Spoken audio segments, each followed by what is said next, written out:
where everybody knows your name. Laughter fills the air like a sweet refrain. Sit and share a story, but I drink or two. In this cozy bar, where dreams come true, where smiles and friends remain, and good times ease the pain. Here we go again.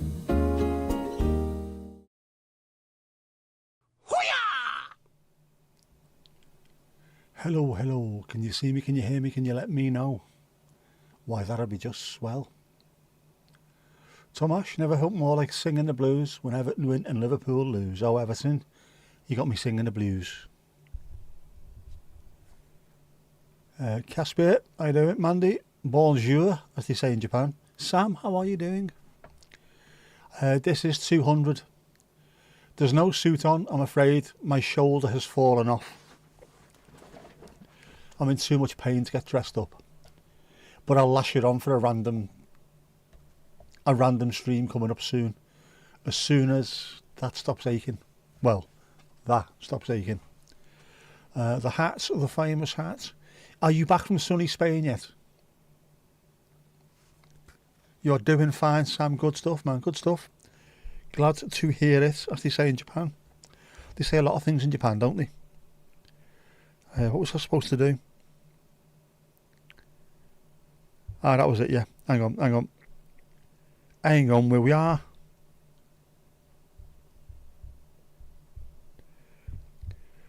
Let's see if Jeff can say something.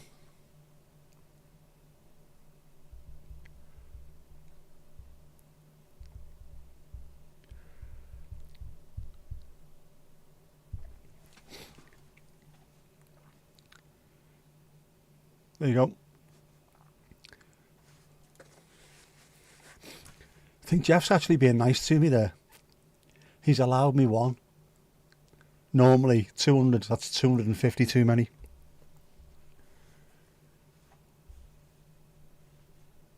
But on plus side, I don't know. Back at 3 AM today. Flight after you missed 2 approaches and diverted to Birmingham. Glad to be home. I picked my sister up yesterday. 1 o'clock in the blessed PM. I had a sneaking suspicion they would be diverted to Manchester, away from the coast. But luckily they landed, it was sound. All kinds of trees down. Wheelie bins in the street. Looked like bedlam, chaos and other things. Let's have a look. Will it work? Will it not work? I don't think it will, you know, Mandy. We might have to work on this a bit more. I think I need to put in a different string. What did I put in?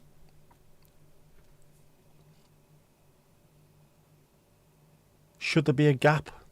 I don't know, Mandy. I haven't got a clue. Genuinely haven't got a clue. The autumn weather, Casper, has not just started to kick in. We have Storm Amy that is raging. So it's absolute chaos.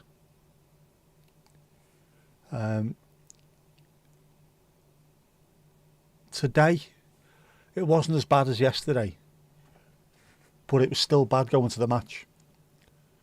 It was difficult walking into the wind on the way into the game. On the way back, it felt like someone was pushing you in the back constantly. Yeah, absolute bedlam and chaos. But on the plus side, good 3 points. Get in there, lads. Try it with the gap, man. Do you see if that works? Now all I can hear is Thompson Twins, The Gap. What a tune that is. East is east, west is west. 2 different colours on the map. Any volunteers? Has to be a mod, Mandy. Has to be a mod.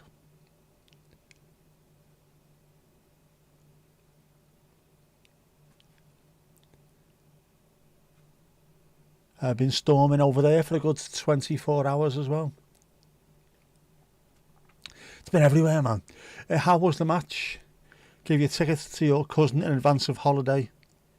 You feel you've missed a Bramley Moore moment. You have indeed missed. Hang on. This is football we're talking about.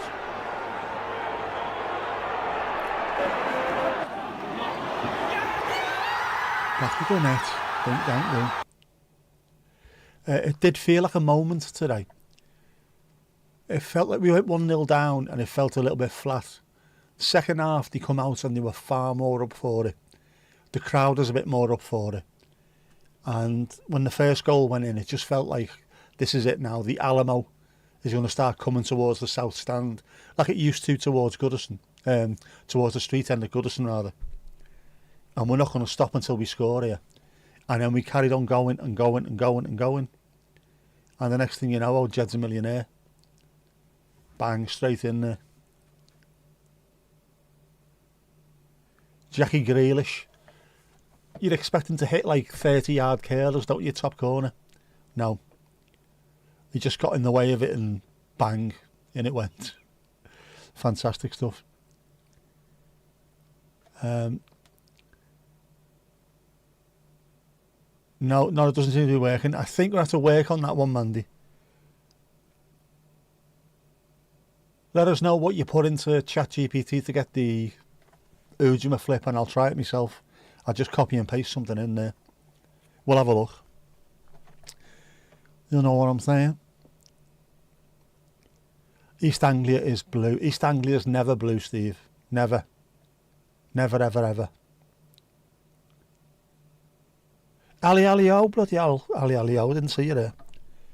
Piggly Ding has been reset. Owie. Mandy is playing at the moment. We're trying to fix something or try and sort something out on Botrix anyway. Be a bit more playing, I think, to get it sorted. We'll get there.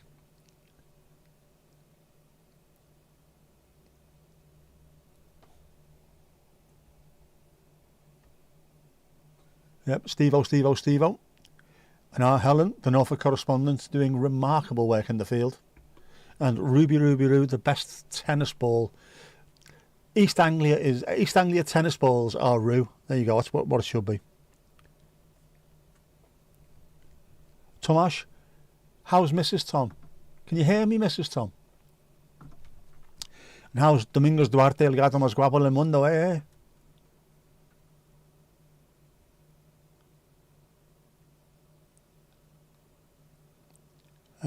You are both knackered, home safely from holiday, cold and tired.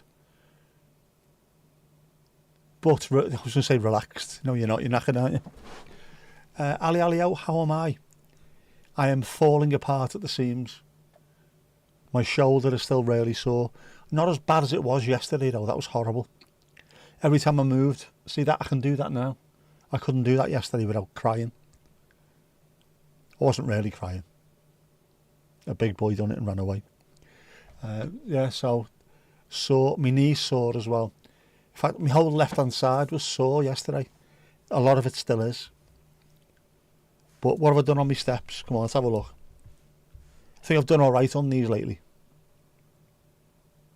4,431 today. Out of 2,000. I did, at times this week, especially in Tesco, I did find myself walking really well, as though the locomotion had got back to being natural, and then other times just all over the place. Flight attendant this morning had Bowie tattoos. Bowie and Spice. Hope you'll have a rest day tomorrow. There's never a rest day being awesome, Ali, as you know. You haven't been to find it yet. Oh, right, I thought you'd found it, or you've been told it was somewhere else. Ah. Mind you, yeah, we've had that many different games, haven't we? I reckon I've been to 2 when actually it's 5. So it's on its arse. I've had 3 coffees today. Be gentle with me.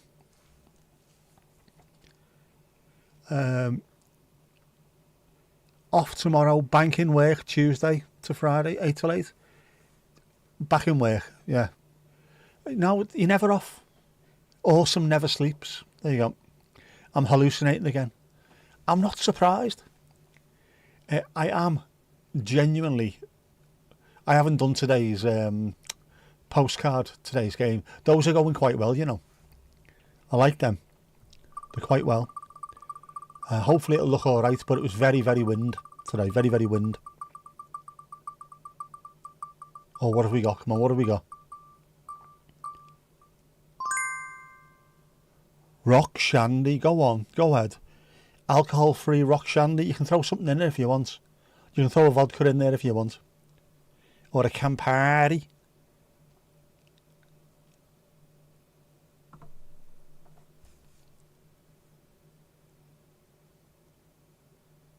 Pub Rock Shandy, look at that. I'd drink that myself. And I'm an alky. Lovely stuff. Autocorrect hypercaffeinated Nick, that's me. I do recognise these things. The postcards are cool, thank you very much. I was trying to find something to do match days that didn't get too deep into the weeds or too boring too quickly. If I do things that are like 3 seconds at a time, gives you a bit of a taste of what the day was like. I think that's a bit better, isn't it?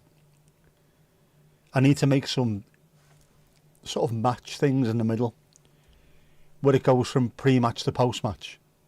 Just do a quick little animation or a slide with either cheers, boos or something like that. I'll have a go with that.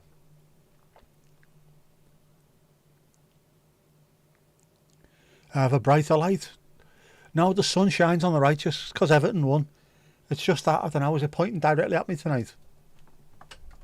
Oh, hang on, don't do that, don't do that. Or have I darkened myself? Might be that, you see. If I do that on the lens, I can darken myself. What postcards are they? Blue Sky thing? No, Mandy, they're the YouTube postcards. The Everton games. You've commented on them, Mandy. I know you know what they are. I'll show you. Somewhere.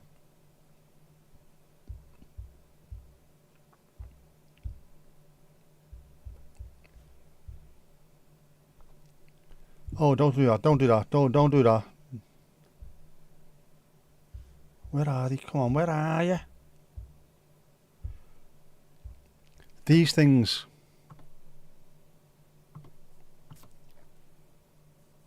Them. You know them, Mandy, you know them. I call them postcards because they're nothing apart from just a quick snapshot of the day.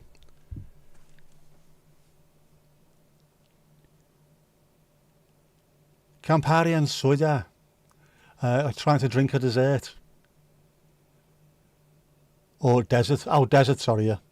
There's always room for Campari and Campari conversations. Always room for Campari. We like a bit of Campari, don't we? Or Campari. The wardrobe behind looks brighter. Oh, I don't know. I don't know why. Maybe it's just a light shining out of me tonight. After three great points. Louise. Lulu and Young Generation. Lufa. Lulu Bellatini, how are you? How are you in yourself? How's things? 38,000 feet up Mount Pendle. Have your ears popped? I thought Mandy was in charge. Here you are. You know the Bobby Moore. It's the name of a playlist. It's not just the name of a playlist, Mandy. It's the actual... It's got postcard written on the thumbnails. Everton versus whoever. A postcard. Just because it's a little bit of a... couple of seconds here, couple of seconds there. Showing you what the day is like.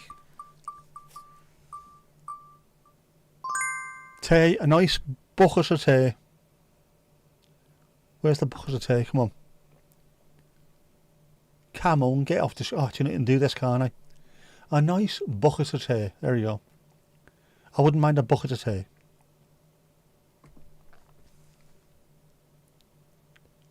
It's all good in the hood, blood.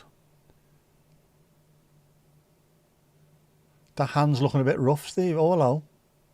The rough hand of Steve. It's like the 50 Shades of Grey for the next generation, isn't it? Great minds think alike, as do sick minds. You can have that, go on. Esther, how are you doing? Yeah, so postcards, the reason why I've started doing them, Mandy et al., it's a little bit easier. It's a taste of the day rather than... I hate football vloggers, the ones who go to the match and just sit there all day long filming themselves. Why? I'll take little bits before I get in there, and then maybe at half time or before the game kicks off, half time and afterwards, just little tiny bits. But during the 90 minutes, that's for me to enjoy the football. But there's there's fellas who always just film themselves constantly 90 minutes chatting shit to a camera. I hate that. So I'd rather do the postcard thing.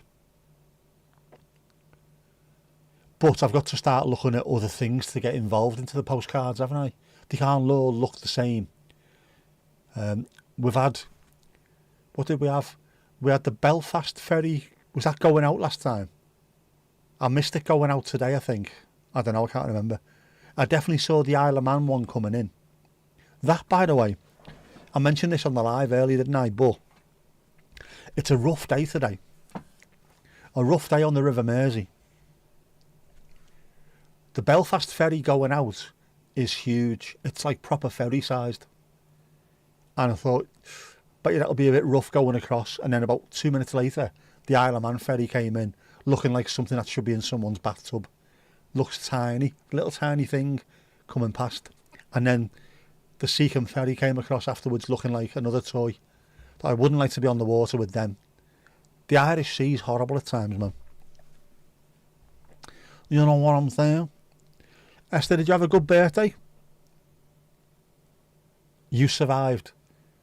Did you survive, or did you survive Mandy, or did you survive Mandy? Two different things. Sam, it makes sense. I'm going to highlight that because nothing on the stream ever makes sense. You're feeling very mature. What? Can't be mature. Always got to be childish. Hold on to your childishness. As my folks say about me, I've never left the playground. Which used to be quite funny, but now it just sounds a little bit sinister, doesn't it? Same thermos, different tea. For those who are watching the post-match drive home.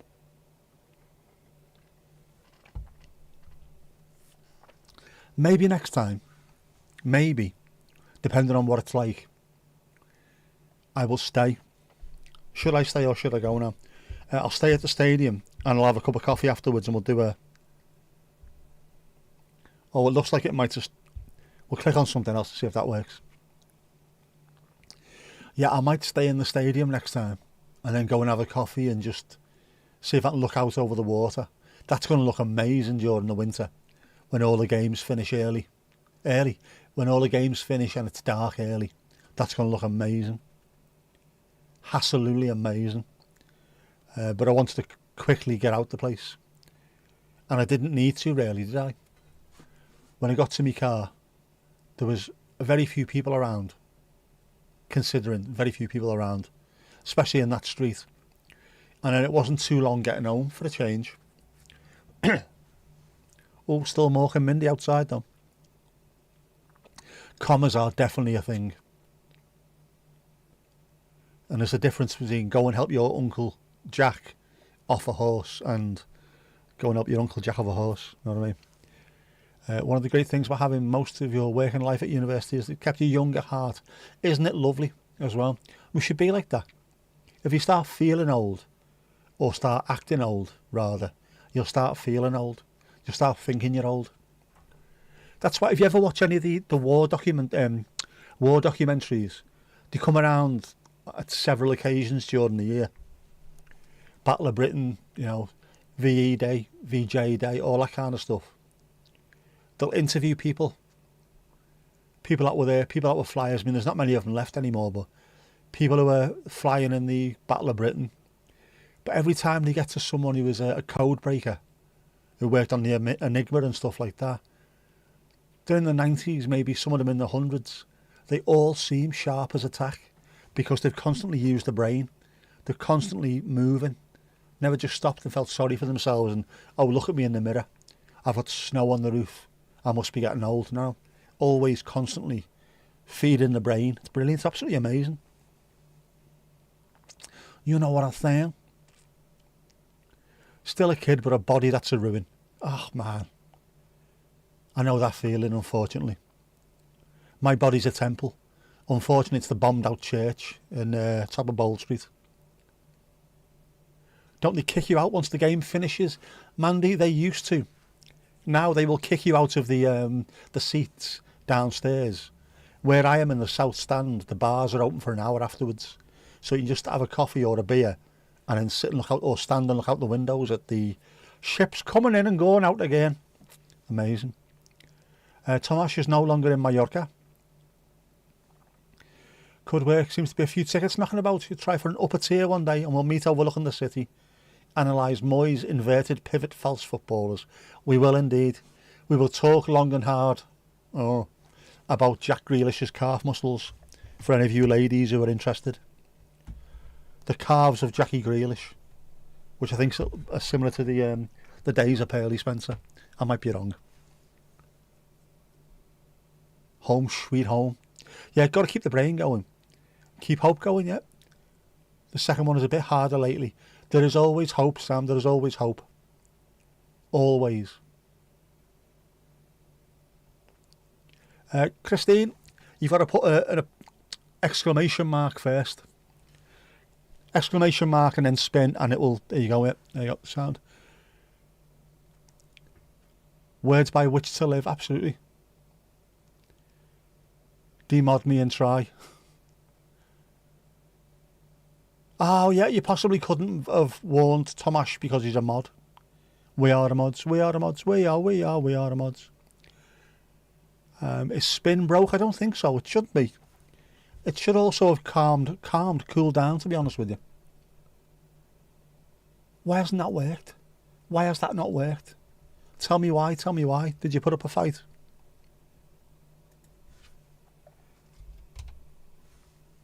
I want to say hello for over on Twitch with the 6,000 people over on Twitch. There's not 6,000 people over on Twitch.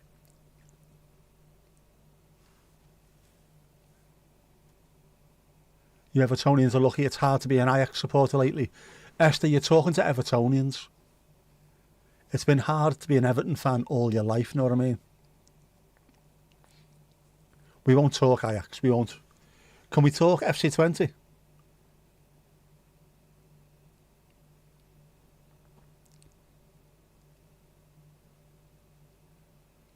Yeah, Ajax, what is going on with Ajax apart from the fact that Johnny Heiting is there? Turncoat bastard. There should be something which just says once you play for one or coach the other, you can't go to t'other.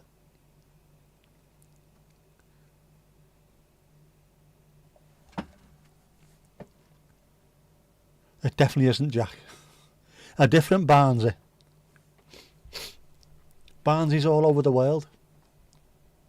Wasn't that status quo? Might have been. Spin. Oh, Esther, we know the feeling. Absolutely. That feeling of stealing defeat from the jaws of victory and all that kind of malarkey. You know what I mean? Definitely, Christine. Yep. You tempted her to the pub with a drink, but she hasn't got one yet. We'll have to just give you one, Christine. I say. What can we have? What drinks can we have? What would you like? What have we got? Choc and Tia Maria and hot chocolate. Rock shandy.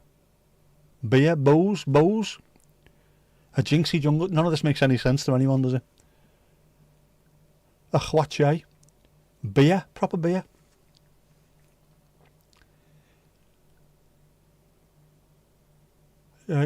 Christine is Lulu's aviation friend. Lovely stuff. Large G&T. Have we got a G&T? Can we make a G&T? We should do, really, shouldn't we? What's the nearest we can do? Malibu. That's the only short we've got. Pretend this is G&T. There you go. There's G&T in there, honest. Just drink responsibly. I haven't had a G&T in years, have I? Mind you, I've not had a drink in 3 years. I might have done if it was spinning at the same time. I was our J-Lou drinks the jungle juice.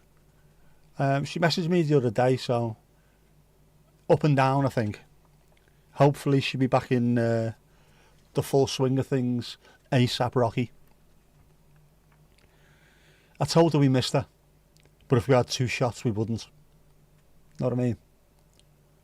Got to put her in the place, haven't you? Ah, Jinxie. I did have alcohol-free gin and tonic. Wasn't great, to be honest with you. Will do, Tomash. I will send our love. Although I think she prefer lube, to be honest with you. Filth. Utter filth. Yeah, welcome to the pause, Christine. Welcome to the pause. It might not be as full of energy today as usual because I'm knackered. And I'm sore. And I'm sore. Bloody hell, my eyes watering as well here. This plastic surgery needs to hurry up. I'm sick of not looking like Brad Pitt. Tell her she's missed. I will do. I will do. She's still sending me reels and stuff on Instagram, so she's still around and about, isn't she? Drink-wise, is there a charge? Nah, not tonight. Everton 3 wins. Defeat into victory. Come on. How can we charge for ale? Not a chance.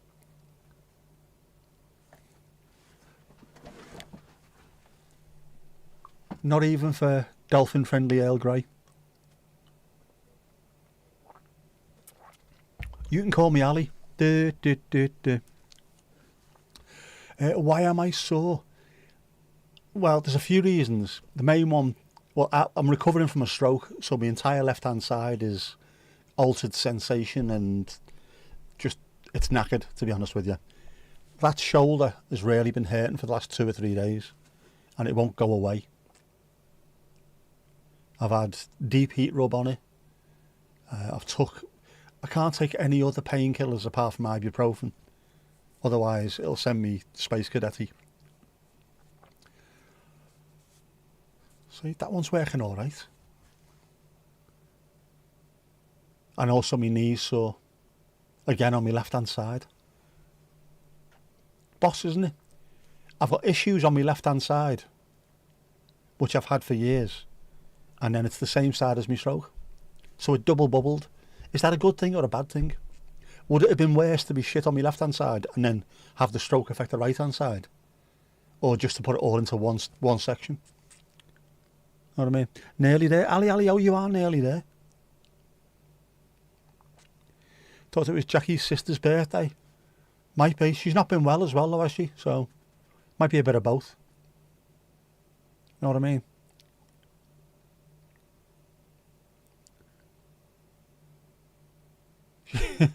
She hasn't been well. You got bollocked the other day. You forgot her birthday. Ah. You deserve a bollocking for that, Steve. Yeah, she's not feeling well, but she's not like no shrinking violet as our Jinx, is she, when she's in a bit of a mood. As soon as she gets any kind of energy, she will swear at someone and have a go at them. Steve-O does swear. He does. Like a workie. Yeah, not as bad as Ali. Oh, the language. Oh, jeez, that's fierce. Filth. Utter filth out of our Ali. You're allowed to chat on this channel. You are indeed. We all are. Insta apparently doesn't have a birthday reminder. It doesn't. Unlike, well, Twitter used to, didn't it? You'd have balloons that pop up. Literally pop up. So you'd know people. And also Facebook. So I need to send an all-user text, I think, to all my mates in work. I apologise for forgetting your birthday, but I'm not on Facebook anymore, so fuck yous. Saying that, not many of them came to visit me in hospital, so bollocks to them all. Bastards. Careful now. Down with that sort of thing. I love that show. I love it. Yeah, forgotten that about Twitter. It's such a shame it went down the tubes. Used to be boss. Although, I will say I am absolutely devastated. I started getting into Twitter in 2009. And because of that, I did some YouTube videos. Some poems and things early on. I wish I'd have known back then how much better for me YouTube would have been than Twitter. I could have just carried on there. Oh, here we go, it is working. What have we got?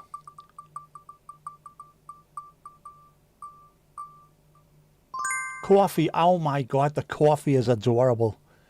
Right, this is a long one as well, isn't it, the coffee? I haven't updated this, by the way, Mandy. I've got loads of things I need to do, but I can't remember to do them because I work full time and my brain exploded.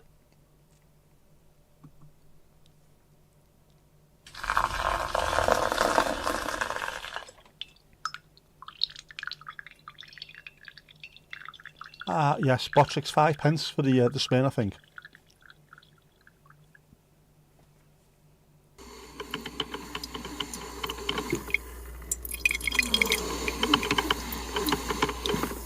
I think Horace enjoyed his trip today as well, by the way. He seems to enjoy those games. There we go. I would have had this today, genuinely. Look at that. That looks like good, strong coffee. I would definitely have that. Twitter got balloons. Facebook got it. One reason why you keep it. I can't be arsed with it. As soon as he said they're getting rid of fact checkers, I thought, no, I'm not having that. Lula Bellatini, what are you having? You want a beer? We can do your beer, can't we? Can't we, Lou? We can do your beer. You want to flirt with that, love? That's an actual picture of Louise, by the way. An actual picture of her. YouTube's a very different place, but in an actual useful way. It is. And it's far more suitable to what I was doing, even on Twitter. Which is why I ended up doing a blog. Just stream of conscious stuff, which I could have done with a camera. Maybe not on the train. Too much lunacy there. Poetry, perhaps I should publish a poetry ebook that could be read on a holiday sun lounger. What a good idea that would be. I only stored a few videos on here on YouTube. Never imagined using it as a social app. That's the thing I couldn't get my head around when I first started actually getting into it a bit more. It's far more social than I realised. It's exactly the same thing. While I was messing around on Twitter being a bit of a dick, to be honest with you, I could have been doing more on YouTube. But then again, I wouldn't have put myself on screen, would I? Until my brain exploded, at which point, no shits. You put birthdays in device calendars. Always wise. I forget to. The coffee graphic's amazing, man. Real beer, echte beer. Oh, Christine, you have levelled up. It's going up, it's going up, it's going up, it's going up, it's going up, it's there. It is there. It is there. I was going to buy flakes the other day, but I didn't. What else did I buy instead? I bought something else and I can't remember. Oh, orange twirls I bought. Orange twirls. You need XP to spin. That might be what it is, right? Many apologies for the inconvenience. Yeah, good looking girl as Aloise, she is. Looks almost, I would say, like a model. Wouldn't you? Definitely not Melanie Sykes, by the way. You should be able to spin now. You should. That might be what it is. You needed points to spin in the first place. Let me just check this out.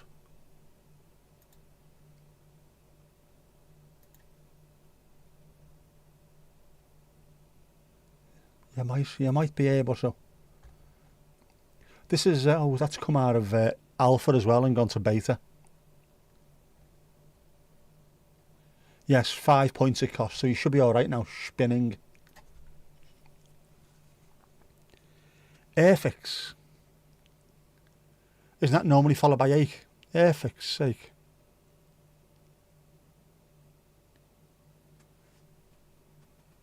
Spin like Pete Burns. Why is it not working? It should do. Don't know why. I don't know why. Botrix at times is an absolute knobhead. That's all I'm saying.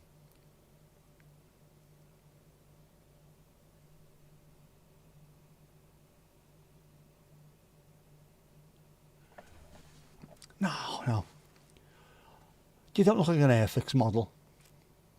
Of course not. Of course not. Look very beautiful. Very beautiful. Very much like Melanie Sykes. Weird, isn't it? Is it going to spin? Oh, and why is my camera starting to act a maggot? Have I moved? Is that what it is? Let me just...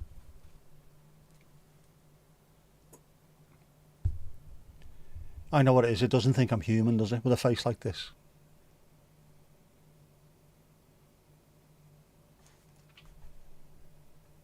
Chatbot. Waarom doe je dat niet? You don't want to gamble, you want to keep us red instead. We can do that for you.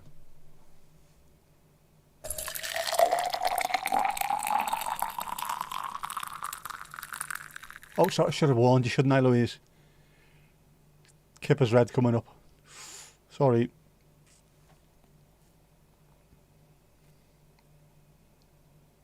I'd drink that, you know. I would definitely drink that. Stop digging. I had to read that twice there, Steve. Stop dogging. Stop digging. Yeah.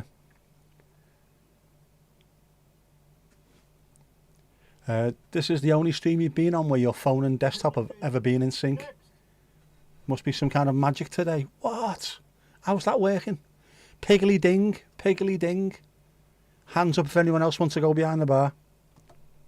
You know where to find me.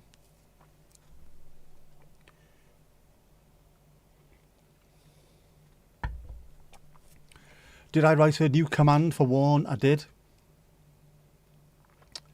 Have you just try putting warn in there and see what happens? See if that works. Yeah, Kipper's red graphic followed by the loo break graphic.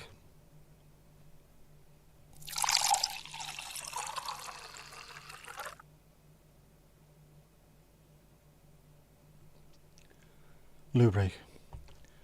Yeah, there's something a little bit odd with Botrix tonight, isn't there? Something a wee bit strange. Strange things are afoot at the Circle K. But it's Botrix, just mad, innit? You know, commands.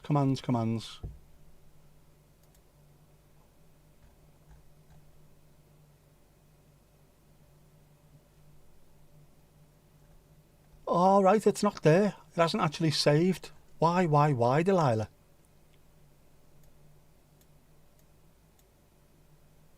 Give me a second. I'll put another one in. Give us a second. Jesus Christ, man. Warn.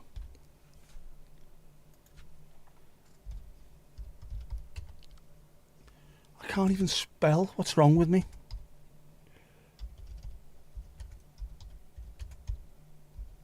Buttons are being pressed live here, by the way.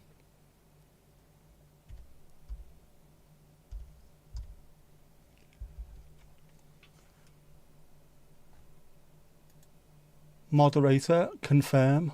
Oh, no, don't do that. Don't do that. Yeah, go on.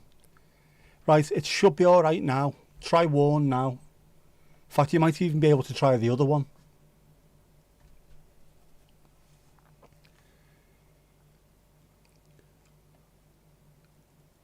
Did you click save? I mustn't have done.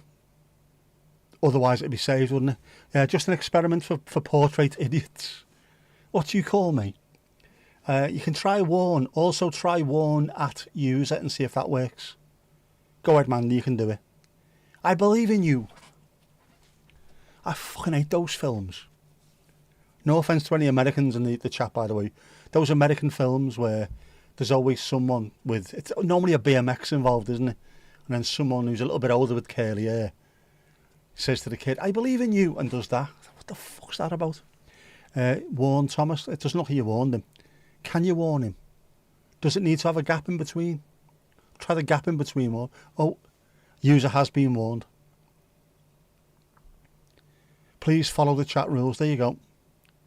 So that did sort of work. So that Mandy put warn, gap, and then put at someone. See what happens. Bit of leg spin. Oof. You think you've missed seeing those films? Oh, Sam, the 80s was full of them. Full of them. Think about sort of like the Karate Kid kind of films. That kind of era. There was always a mall involved. There was a 15-year-old with a car that he shouldn't be driving. Or a sweet 16. And they were given like a Lamborghini or something fucking mad. There's always a slightly older. The Goonies did a similar kind of thing. There was always little kids who were just a little bit more aged, who would suddenly come round to saying, these kids are not annoying anymore. These kids are great. That kind of thing, you know what I mean? Please follow the chat rules. All right. It hasn't brought Jeff's name up. I think this might need more getting into. I don't know what. I don't know, balls to it. I don't know. We'll work it out. Like the Beatles, we can work it out. You did see the Karate Kid once it got on VHS. It took you all that time to see it. Yeah, those films, there was always, every other week there was another one came out. And it was the same kind of thing. It was always the same. Too much, I don't know, too saccharine sweet for me. There's always the message at the end. If you're righteous, things will come good. And it doesn't always work that way. It's definitely possible according to chat thingy. Christine's warning all of us. We have been told. Yeah, life doesn't work that way. Which is why occasionally I like to see something which is a bit more dark. MASH is brilliant for it. MASH has lots of happy endings, but they're balanced out with really horrible endings as well.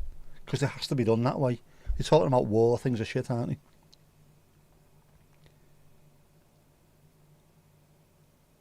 Am I missing people? What's going on?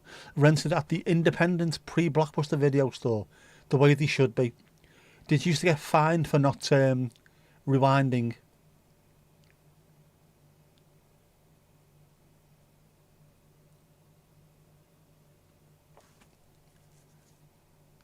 Didn't see the new Karate Kid film. I wouldn't even think about watching it.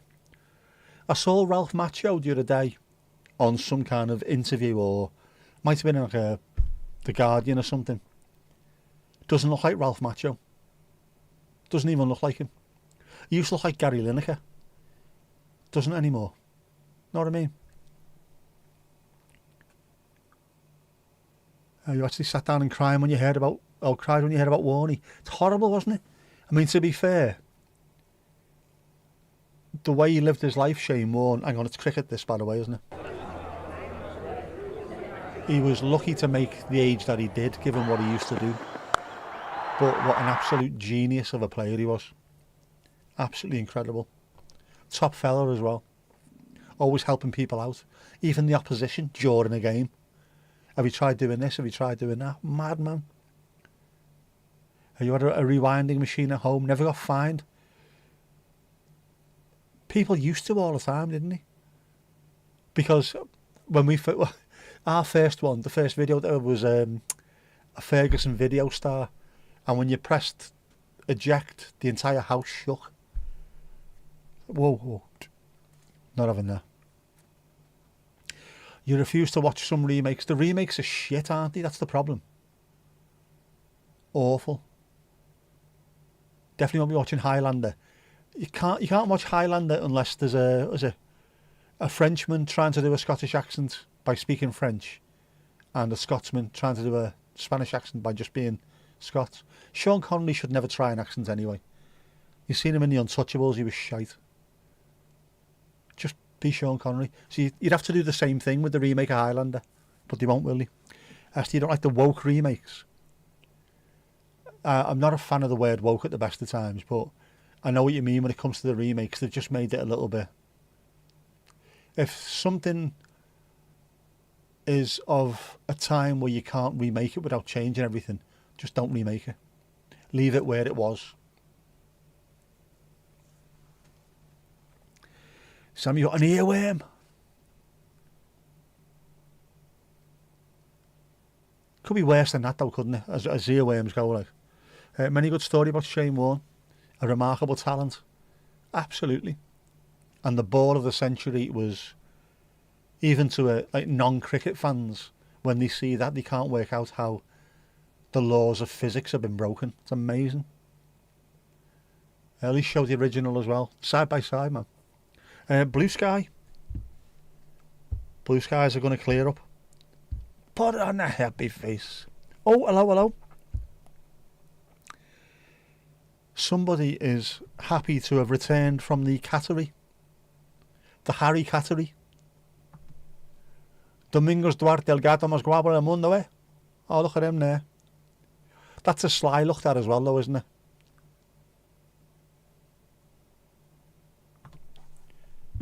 You think I'm going to pay for you after, but you put me away. You put me in jug for a week. Go and fetch me food, human. Good stuff, man. Conor MacLeod of the Clan MacLeod. We've got MacLeods in our family. Donut, how are you doing? Can't spell this evening. Do you know what, Tomash? Put it down to Storm Amy with an F. Never wanted to watch an Arthur remake. At least you know you don't have to. Oh, you know what? You can't remake Arthur. I know they did, but you can't. Dudley Moore, man. There's a fella who used to come in our pub who looked a little bit like him. So I nicknamed him Dudley Less. And it used to piss everyone else off apart from him. He loved it. Absolutely loved it. He doesn't look anything like him. He fucking does. He's short. He's got dark, shitty hair. And he reckons he's a player. Therefore, he's Dudley Less. Doesn't look anything like him. Bollocks to you. I'm going to call him what I feel like. And we also had Manchester Bob, because his name was Bob, and he was from Manchester. That was a bit on the nose, that one, though. Mind you, he also got called Sausages, because when he got drunk, he used to go, sound like he was saying sausages. There's only a woke version of Wonder Years. What? Because the kid who plays Kevin is judged with something. Oh, man. You can't go... These things are of their time. You need to leave them in their time. If you need to put a little thing up before them saying this sort of is... What did he say before these programmes? Represents attitudes of the 70s or 80s, whatever. Just do that and let people get on with watching them. And if you don't like stuff like that, don't watch. End of story. Ghostbuster remake, absolute dog turd. It's another film. Why? I know obviously it made loads of money at the box office, the original. Some things need to be left alone. But they won't, will they? They won't make new stuff. As long as there's old stuff to rehash, they won't make new stuff. Knobheads. Donald's link, yeah. Hang on, where are we? We'll just pin that.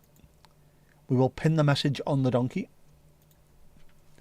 Follow our Donald for some fantastic dog action. Oh my god, the dog's adorable.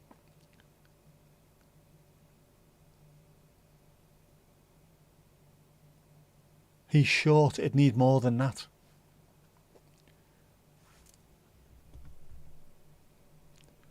Everyone's a critic. Haven't been Mary Poppins'd. That, again, stuff like that. There's got to be certain films in the genre where you just go, right, that is untouchable. The studios, if someone comes in and goes, I've worked out this brilliant remake of... No, not allowed. Put that in the bin. Toddle off, you little idiot. Esther Ransom's dog. Yeah, Esther Ransom's dog, sausages. Sausages. That's what he sounded like, so everyone called him Sausages or Manchester Bob. Or if actually, at the end, I think they started calling him Sausages Bob. Yeah. Do you know what? I don't miss the pub, but I miss the people. I used to love working behind that bar. Don't want to say the good old days, because it wasn't, but it's nice. Showing your age. Oh, unfortunately, Louise, he's showing most of our ages, isn't he? As I think we all remember Esther Ranson's Sausages dog. A little pin donkey. Christine, you are part way through Wuthering Heights. Oh, see you another time. No problem at all. Lovely to see you. You are always welcome. Wednesdays and Sundays, 8 till 11ish. There'll be a gin and tonic waiting for you. I'll make sure of that. Mandy, make a gin and tonic. Our Irish Molly, gorgeous. Oh my God, the dog's adorable.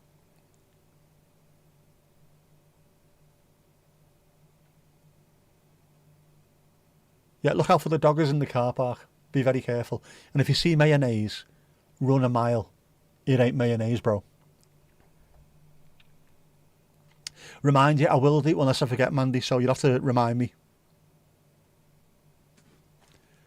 G&T. We should have had a G&T anyway, shouldn't we? It's a very, very...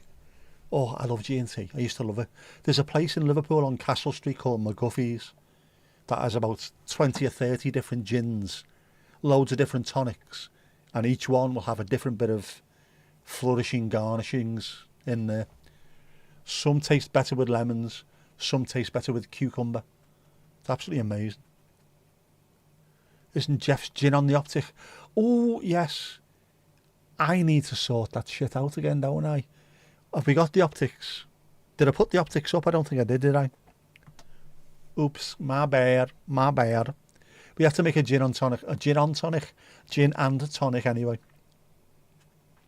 A Brit thing the Dutchie doesn't get us.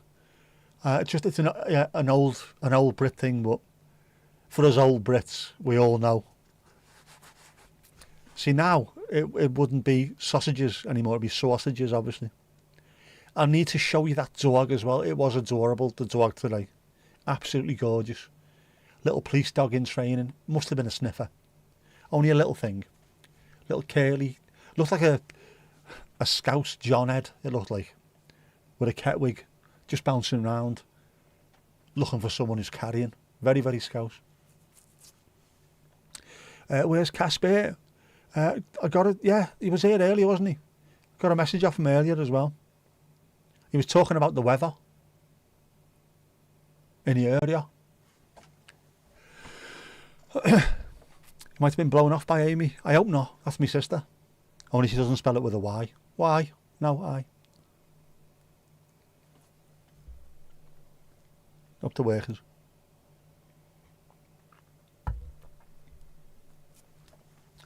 I thought we were going to lose internet, to be honest with you. Don't want to be the only non-English speaker. That will never happen on my streams, as I can't speak English most of the time. Use Cocker Spaniels for sniffer dogs. That might be what it was, you know, Steve. It looked like it had just sort of curly hair around the ears, which Cocker Spaniels do, don't they? But just a gorgeous little thing. And when you think about going to a football match, you'd expect big Alsatians or, you know, Dobermans or something. Wolves. Well, wolves, yeah.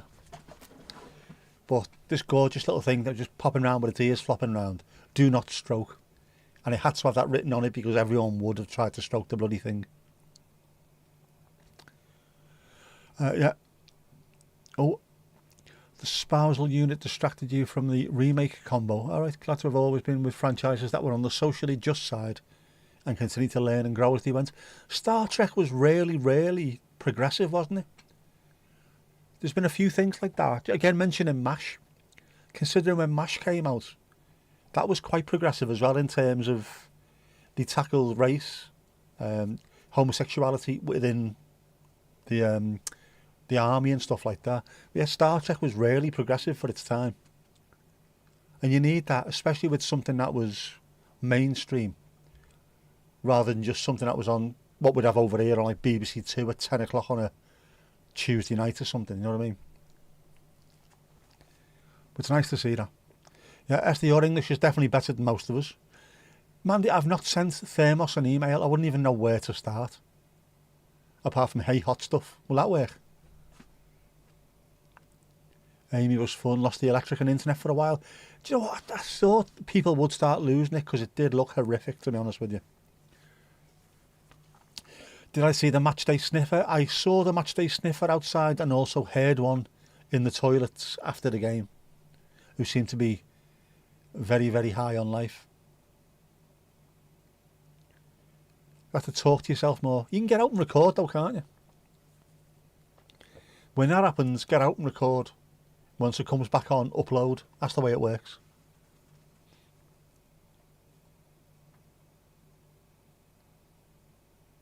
You'll have a picture somewhere. You used to love them on Bullens Road with your wife. And all right, are they the same things? Are we talking proper cocker spaniels?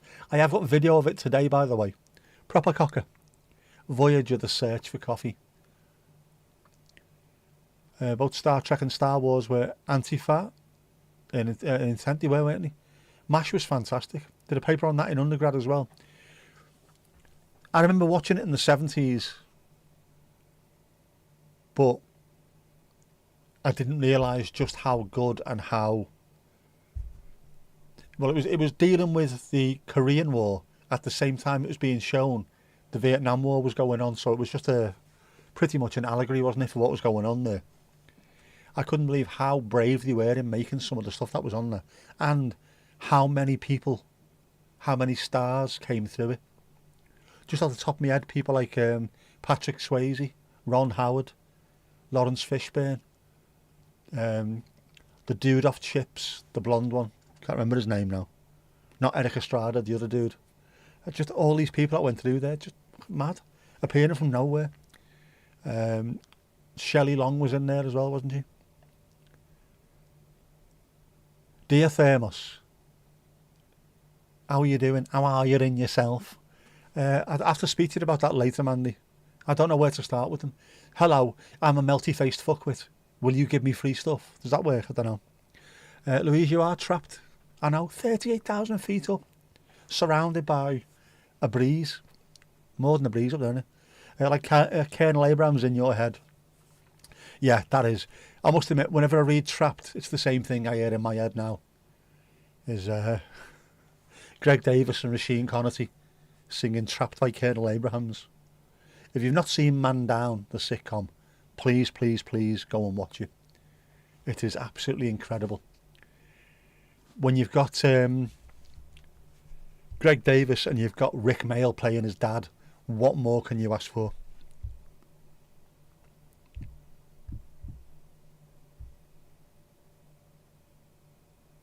Oh, you are trapped. Ah, right, that trapped. So what do you say it was? Only sat on the bed long enough to turn YouTube on.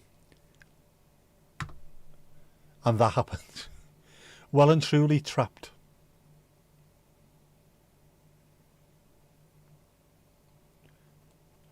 You are now a sofa for a cat.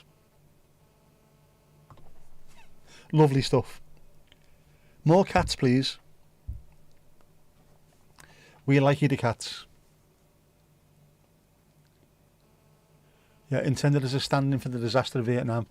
Yeah, and it worked perfectly. Because everything that happened in the Korean War, all those lessons they should have learned from that, they never did. And the same thing with the Second World War. We had the Great War, the war to end all wars, and then a few years later we had the Second World War. The second World War to end all wars, and we've continued having wars. Ridiculous. You know what I mean? We never learn. We never learn. Watch Man Down, it's fantastic. It really is. Genuinely one of my favourite sitcoms of all time. Greg Davis is fantastic anyway, but Rasheen Connerty's brilliant in it. Mike Wozniak is superb. The man with the best moustache on TV by an absolute distance. Trapped by Ollie. He's heavier than he looks. I can imagine that, you know. They look slinky, don't they, cats? But there's a lot of them. And you notice that if you see them, like, if they're sat on top of glass coffee tables, or sometimes you see them on conservatory roofs and stuff like that, just all smudged out like a loaf. They look chunky. Chunky boys. Be thankful you're trapped by Ollie and not trapped by the Ollies, like it can happen to us men. Pain. Worse than childbirth. That thing when you jump in the car too quickly and you sit on your own bollock.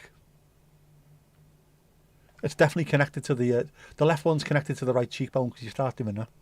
Okay, no. Horrific stuff. You tried Man Down, you couldn't get into it. Prefer the cleaner. You've got to stick with Man Down. Genuinely, it gets better and better as it goes on. It's amazing. Don't say that about you, Steve. Oh man. Ah, language, Timothy. Jeff has been watching Sorry, has he? Again.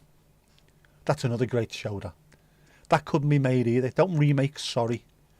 You have to be Ronnie Corbett or it doesn't work. Most things with Ronnie Corbett in wouldn't work without Ronnie Corbett in. He's brilliant. Proper heavy heaters, you still miss yours? They are mad, aren't they, animals?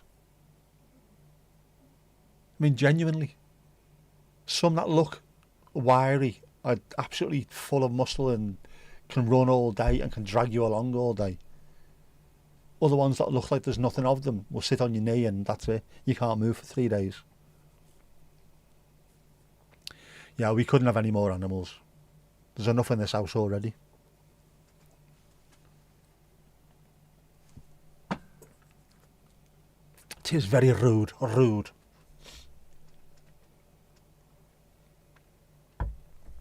Ah, Mandy, I knew I meant to ask you something as well. Flags. Do you remember on Monday? I can't remember the person's name, but somebody who I managed to see briefly while I was in the traffic jam was talking about Galatasaray playing Liverpool. He was a Galatasaray fan. Was he from Turkey? Or was he just a Galatasaray fan from somewhere else? Because if he was from Turkey, we can add him to the wall, can't we?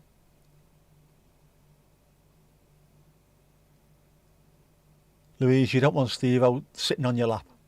Although, vice versa might work quite well, just saying. For you, it's the opposite. The cleaner is much easier to watch than Man Down on PC with a VPN. Man Down, I think, I've seen a few episodes of The Cleaner. Again, he is funny in it. But Man Down, I recognise a lot of Man Down. And I don't know why. I've never been a teacher. I've been a pupil. Never been a teacher. And if you like Man Down, try Game Face as well, by Roisin Conaty. It's the one that she wrote herself and stars in. And I thought to myself, oh, she's only getting a sitcom because she was in Man Down. No. Genuinely funny. Really, really good. If cats sit on you, or you are definitely trapped, you can't touch them to get them off. You can stand up. Just, you bastard. And they'll land on the feet. You'll be alright. Do you often get yourself in a position where cats sit on you, Mandy? How's Molly? How is Molly? How is she and herself? How are the hens? Is the hen mansion finished yet? Has it blown away? Is it all alright? You like the series with Greg Davis? Cuckoo. I couldn't get into that. Do you know what? I think I've got a problem when it comes to comedy. I'll watch so much of it all the time. Every day I'll watch at least one series, maybe 2 series of something. I've watched stuff where I've not been in the mood for it, or it's been the wrong thing at the wrong time, and I've not liked it. And then years later I've gone and give it a second chance and thought, that is absolutely brilliant. I found the same thing with Vic and Bob. Vic Reeves' Big Night Out. I watched it one night and went, this is shit. Utter shit. Then I watched it again for some reason the following week after having a few beers, and it clicked and made sense. And I thought it was the funniest thing on TV. The Mighty Boosh, similar kind of thing. I don't get this. I don't like it. Went back and watched that. Pissed one night as well. And then I'm obsessed with it. So I need to give things a second chance. But yeah, Cuckoo. I could not get into that. I might have to give that a second chance as well. Greg Davis is funny, so maybe. Maybe it was the wrong thing at the wrong time. Who knows or dares to ask?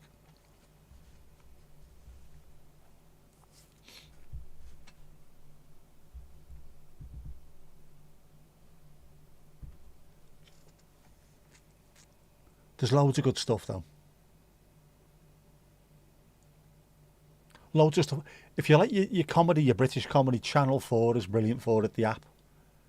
There's loads of hidden stuff on there that people just don't watch or don't even realise is on there. Drop the Dead Donkey, utterly brilliant. Sean's show, remember Sean Hughes, the Irish comedian? That, going back and watching that, I was like, I can't remember it being this good. But then I used to watch it all the time. He was brilliant. Loads of mad stuff on there. It's worth checking out, man, you Funk Soul Brothers. I think Man Down and Game Face will be on there as well. Molly is good. She stuffed herself into your armpit somehow. They get in where a draft wouldn't. Animals, they love it. You really like the young ones when it was first on, but not so much now. Again, I think with that, for me, I've got to be in the right mood to watch it. If I'm not, and I want something a bit more highbrow, which sounds stupid because the young ones was pretty... it wasn't as stupid as it looked back then, but I've got to be in the right mood to watch that. The same as Bottom. I can't just watch that on any given night. I've got to be in the right mood for that as well. It might just be a Rick and Aid kind of thing now. The Dangerous Brothers, remember them? Filthy Rich and Cat Flap. Well, man. Rick Mail.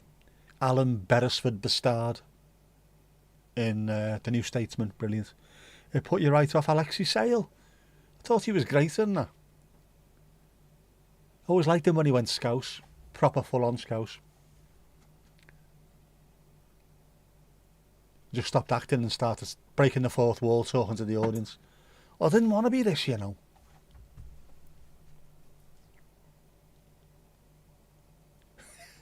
Right, Jeff. All right. Well, it is Sunday.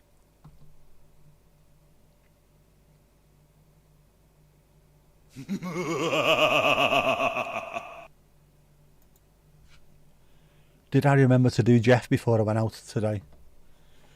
This storm is getting boring now. Obviously the gym isn't. Look at him. Chiselled. Ainsdale Beach looks well moody. So do you, Jeff. So do you, mate. Always time for ice cream now.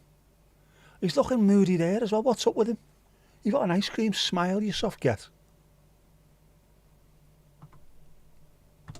Hoo-yah! How can you be moody when you've got an ice cream? You know what I mean?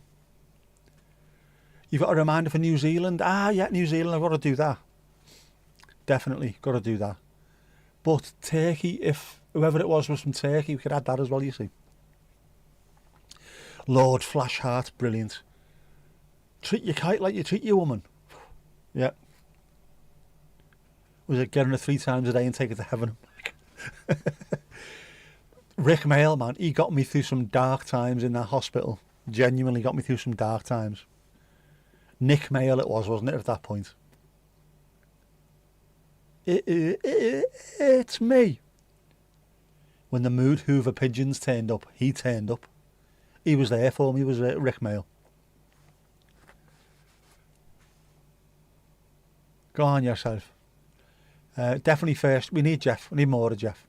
Why is Anders Limpar serving Jeff ice cream? That's Anders shaves his Piabs Limpar, as I think his full name was. A bit of Wolverine. There's a bit of Wolverine going on. Limpar was nuts, you know. Genuinely full-on nuts. A lot of those Swedish players were, weren't they? Freddie Ljungberg, same kind of thing. Absolutely away with it. I was made up when we signed Limpar.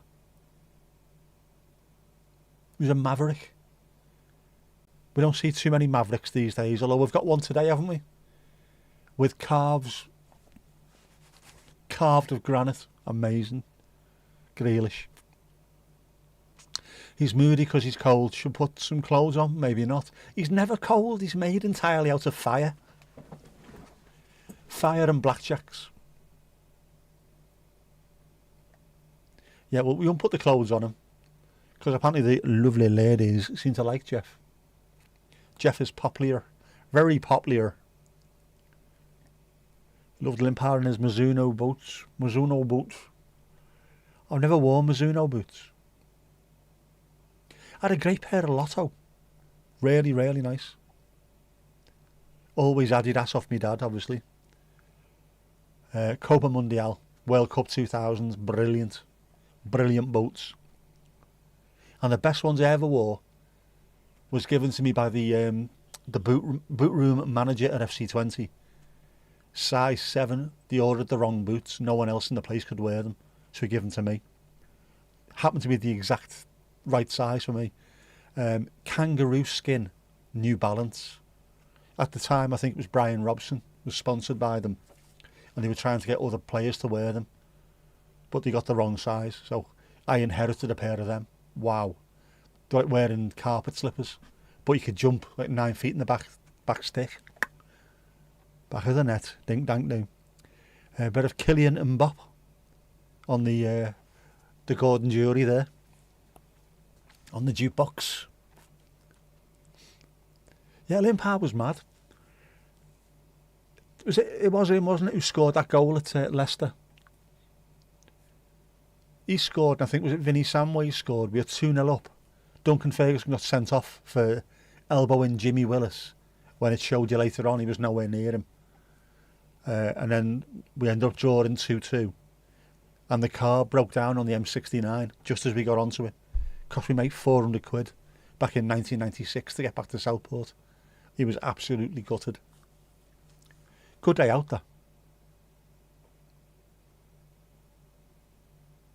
Moody, old Filbert Street. Very, very moody, that game. Footy graphic. We've had the footy graphic. We haven't stopped talking footy, have we? We'll put it back on now.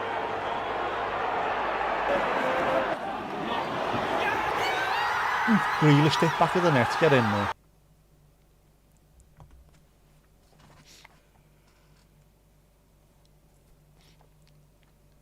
You had some kangaroo skin New Balance boots because of Robbo. The boots were brilliant, but the tongue kept pulling out.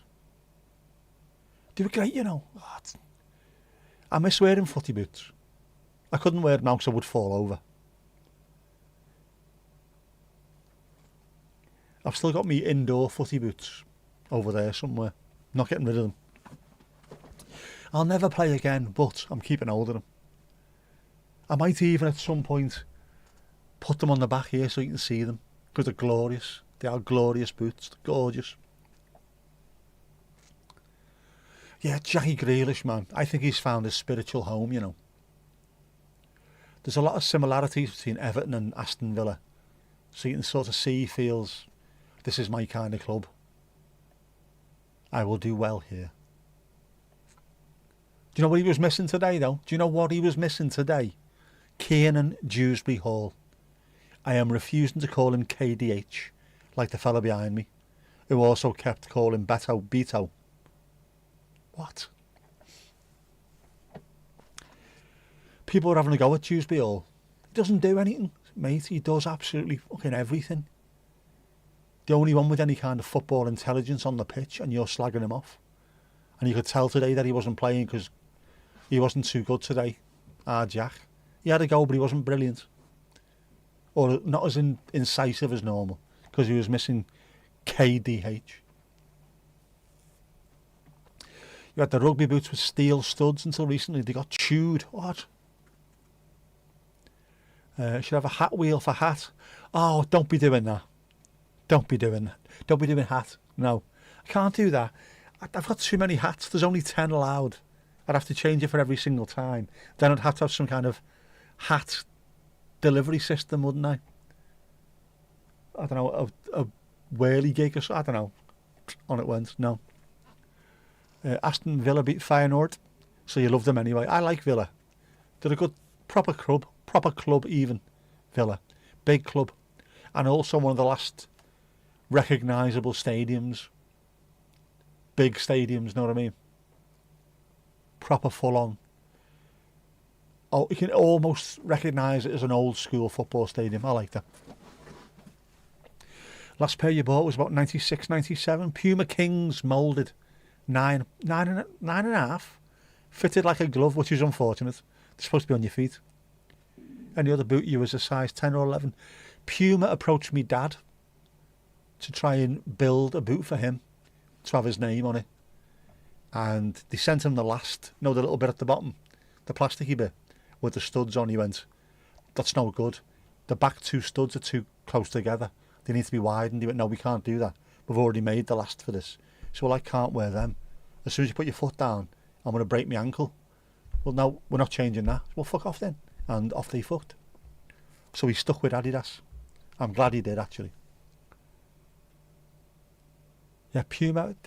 My dad's got really wide feet as well, so Puma are always quite thin, I found. Whereas Adidas had some wider boots.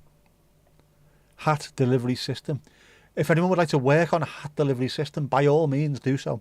I wouldn't mind that. Can you have two wheels on me what? On me wagon? Am I still moving along? Esther, you only wore stilettos or flats. Trainers make you look like a duck. Like a duck. Like an eend.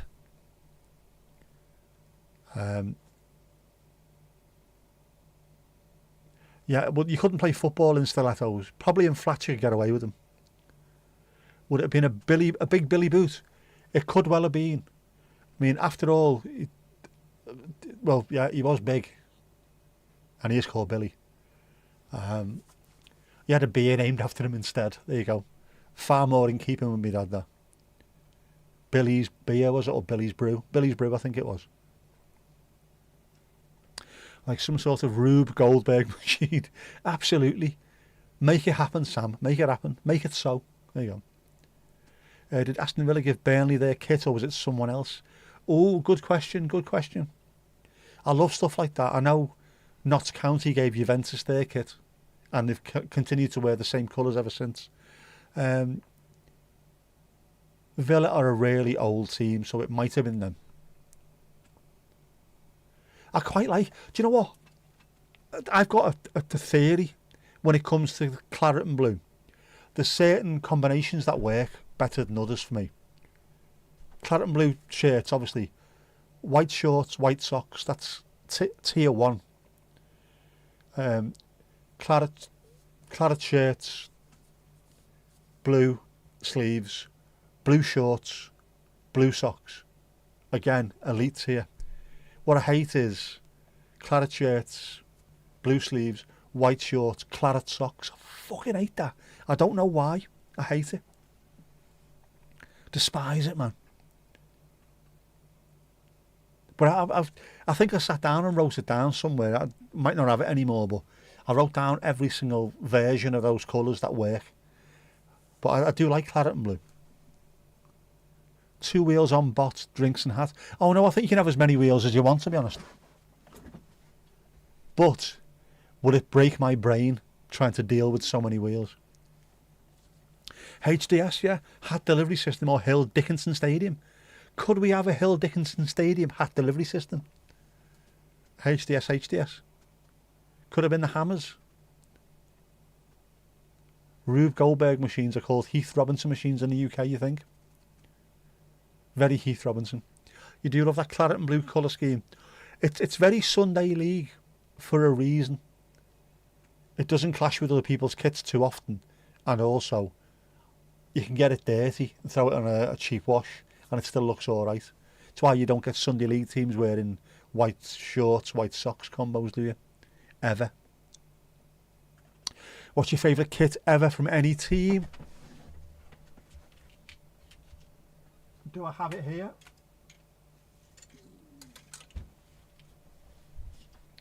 It would be that one. That is the first Everton kit that I owned. That was the first kit that I truly loved as a kid. And to this day I still love it. Absolutely love it. Even the grey away kit, which is the same, but grey with 2 blue pinstripes across it. Absolutely love it. But yeah, that, I really, really do love that. Bob Mortimer's part owner of a brewery, yeah. It's possible that my dad could have another beer called after him, knowing how Bob thinks. Yeah, Bob is a fan of me dad. How mad's that? How crazy is that? I just thought that one was for code breaking. We got loads of facts in this all the time. Once it's programmed, you don't have to remember anything apart from to grab a fucking hat off the HDS. See, we're already calling it the HDS. Give me that bastard thing. You're not a kit person, but you've just taken delivery of a replica No Umbro badge, 93-94 Everton kit. Oh, you're first as well, so it does have memories, doesn't it? That to me, I had that, not exactly that one because I was only a kid at the time, so it was smaller than that. Hung up on my bedroom door in the Netherlands in Enschede, and I think at that point I started to feel just a twinge of homesickness. I wanted to go and watch Everton. When we came home for Christmas, because there was a break over in the Netherlands, I used to get quite a few games in. My uncle would take me, so I got to see plenty of those, and also the season finished earlier over there than it did over here. So I got to see like the last couple of games of the season for 84, 85. Brilliant. And then we moved back in 85 and I got to see another league winning season a couple of years later. Fantastic. Loved us. The kit that played a weekend team so that Coventry could win, stay up and put your club down. Oh, no. Don't forget we were fighting on every single front, weren't we, at that time? And I think we only played with 13 or 14 players all season. Imagine that nowadays. You can't even play one game with 13 or 14 players. We did that all the way through. Kevin Richardson and Alan Harper especially played in every single position, apart from goalkeeper, I think it was. Alan Harper even played up front. Crazy. But you had to. Where am I playing today, Gaffer? Just get to the warm-up and we'll see what happens. Potato. Spudeto too, yes. That's weird, isn't it, the way football used to be?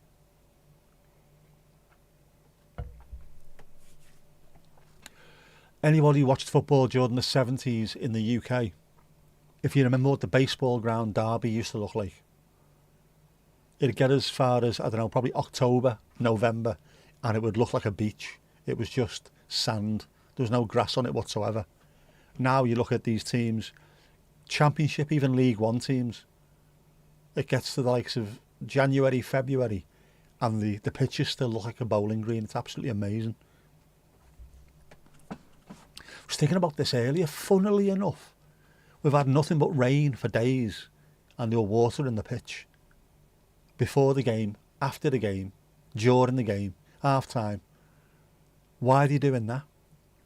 It's because the drainage is so good that you have to keep on top of it, keep remoisting. Oh. Was it the Liverpool manager who was complaining last week there's only 20 odd in the squad and that's why they're struggling? It sounds like him, horny slut. That's his name, isn't it? Liverpool managers always moan. Just spent £500 million on players. It's just not good enough. It's not a level playing surface.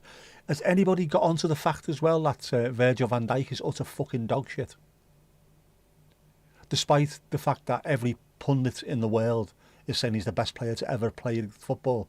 He's absolute bollocks. Maybe people are starting to get onto it now. You had a call, Ali Alio. Was it a call off Louise? Is that what it was? Are you organising an alibi there, are you? Well, if we're both on the chat at the same time and she's calling me saying targets acquired, etc., no one's going to say a word. Liverpool manager is a Dutch twat. He is, unfortunately. Not because he's Dutch. Just happens to be a twat who's Dutch. There you go. Horny slut. Sure that's his name. Sure it is. Doesn't like it either. What is it about their managers that don't like it when things go against them? They can't just say, yeah, fair enough, we were shit today, or the opposition worked a little bit harder than we did. Something they need to work on. No, it's always something else, isn't it? If only I had an extra £500 billion to spend. You wouldn't mind Virgil in your team? At the moment, Steve, he wouldn't get in your team, mate. He's playing awful. He won't attack anybody. He won't put a foot in. Just constantly backs off and backs off and backs off. And when you put him up against a decent centre forward, he doesn't want to know. I saw him playing for Netherlands against Norway, I think it was. Haaland was playing, and he kept he must have had a sore neck afterwards because he was constantly looking round. I had no idea where he was. In the end, he passed him over to Stefan de Vrij, let him deal with him, who had a real good go against him, but no, didn't want to know. And then goes round giving it Charlie Big Bananas up against little lads. Come on, let's have a fucking go, me and you, lad. Never does it with the big lads. His arse always goes. Here's a Dutch fact because he managed Feyenoord to begin with. Yeah, there you go. And the only person who could play for or manage Feyenoord and still be okay for the Ajax seed would have to be Johan Cornelius Cruyff. What was his full name? He had a long name, didn't he? Johannes Marius Cornelius or something. Are Everton in the top 6? We're not. We're in the top 8. We're number 8 at the moment. Palace could have gone second today, and they were all singing, and now you're going to believe us, we're going to win the league. And then half an hour later, they weren't going to win the game, never mind the league. So top 8 at the moment, which could be good enough for Europe. And of course, Bournemouth are up there as well. Will they continue all the way through the season? Will they be strong enough to carry that on? It does seem to be that there's a team every year that just seems to get it. Forrest did it last season, didn't he? There's always a team that manages to hang around longer than he should do. Now that United and Spurs are not really pulling up trees. It's all bizarre, isn't it? Were you talking to Louise? Yes, very, very smart, that one, Ali. Was I? Was I really? Putting doubt in people's minds. Of course you were. Target acquired. Target acquired. Off to do your wet work. Where is it? Paris. Paris again. If in doubt, say out. Say out. Keep it zipped. Think dank do. Don't mind Robin van Persie either. Giovanni van Bronckhorst. Yeah. I like Van Bronckhorst.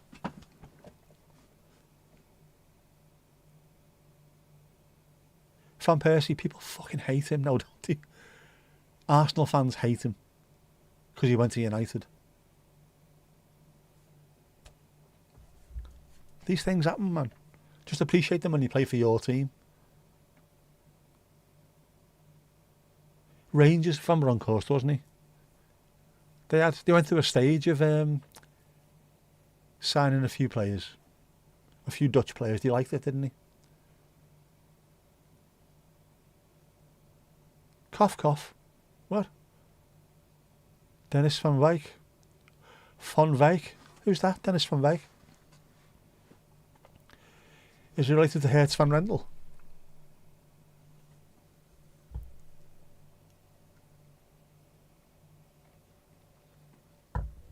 Oh man, that is a good cup of tea, that, by the way. Thermos, if you're watching, sponsorships are available. Or just send me free stuff.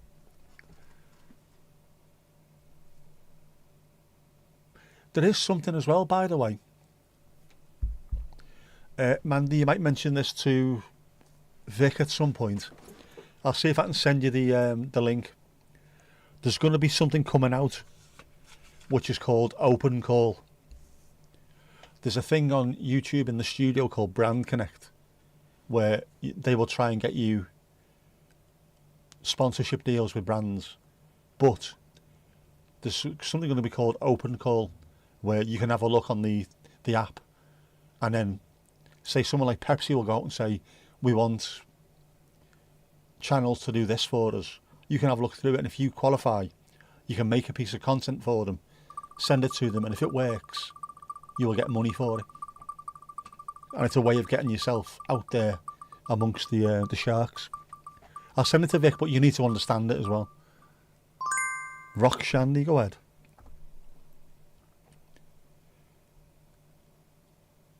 Only one. Dennis, your favourite player? Bergkamp, by any chance? Of course it is. Dennis played for Norwich in the 80s, left back, part of the Milk Cup winning team. Oh, yeah, I remember. Bloody hell.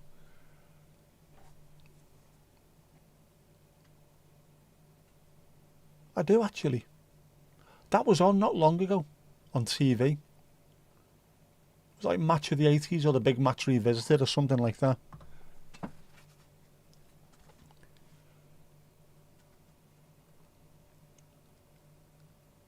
You don't need to know. Mandy, you always need to know it.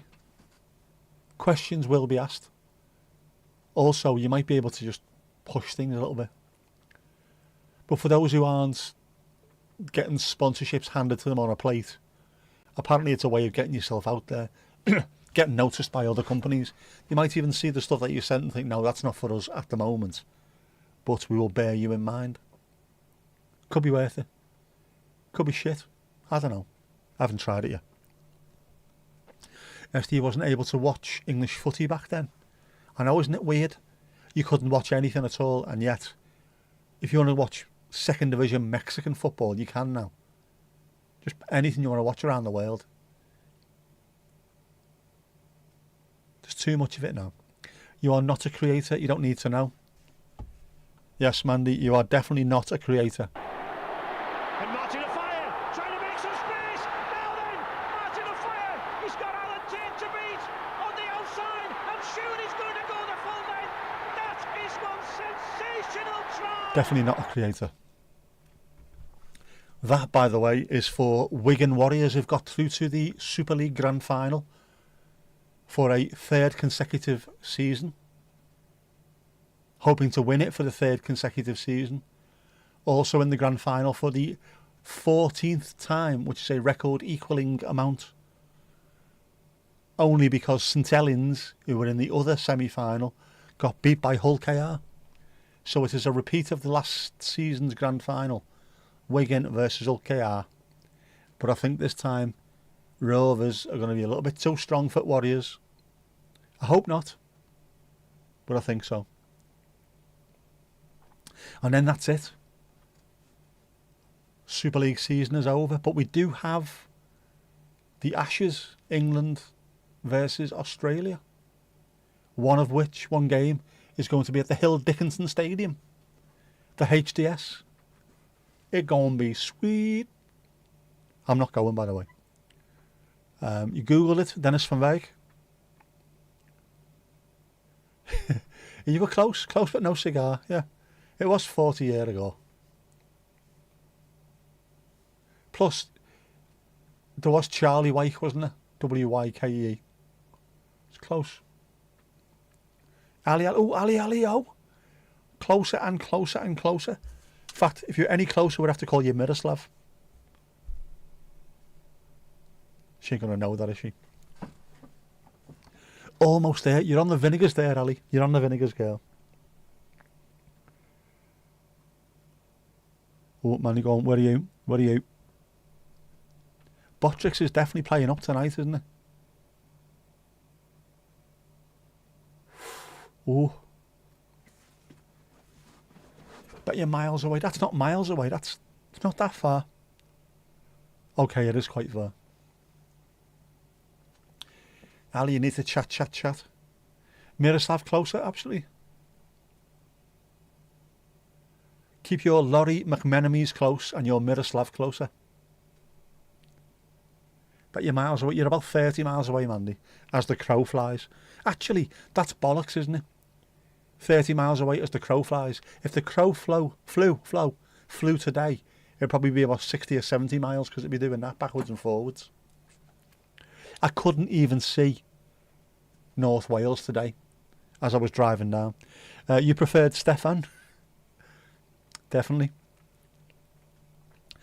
In Euro 96, was he in the midfield team of the tournament with the team De Kock, Davor Suker, Uwe Fuchs and Stefan. Yeah. So the midfield was De Kock, Suker, Fuchs. Yeah. No, not going there, but yeah, and also very good in the Football's Coming Home, Three Lions video. 11 with his name over the top. Very funny. Bottrix needs a vacation or at least some meditation retreat. I was going to say medication there. You're probably better off with medication on Bottrix tonight. It does get hammered, doesn't it, Bottrix? when you have a look at what happens on this stream and Vix and then Pyros and people like that. Man, you're not too far away. Zlatan has got the same birthday as you. Did not know that. Another absolute lunatic. Fantastic player. That goal he scored for Ajax, where he went past about 700 players on the pitch. There's not 700 people on the pitch. It's absolutely amazing. What a player. And as arrogant and smug as you can possibly get, which I think makes him even better. Crows follow the main roads. Are they away the Crow Road? By the way. Yeah, he is only 3 metres taller than you. Yeah, the batsman's holding the bowler's willy. For those who don't know what that means, who would it have been? Was it Michael Holding would have been a batsman, wouldn't it? And David Willey would have been the bowler. So the commentary was the batsman's holding the bowler's willy, which I think we deserve a field for that. Was that in the days of Johners, wasn't it? On Test Match Special. The same one with Botham tried to jump over his wicket and accidentally knocked the bails over. He couldn't get his leg over, which is ironic really, isn't it? For Botham. He normally can. Other way around. The bowler's holding the batsman's willy. I think it works both ways, to be honest with you. You love crows. They make a fantastic sound, crows. There's lots of them round here at the moment because we seem to have... There's a kestrel that lives round here at the moment. And I don't know if it's ending pigeons' lives for fun, but it's doing it. They're everywhere, so there's food. Magpies are everywhere. Crows are everywhere. Getting stuck right in. So clever. Help to teach us humans and other primates. They are definitely not the only tool users. I've seen that fantastic one with the water in the bottle, and they were putting little pebbles in to raise the height of the water. Genius. Octopus, same kind of thing. Very, very smart. John has stopped. They were great old days then. Yeah, we are talking about cricket again, aren't we? We have had it before, but we'll have it again.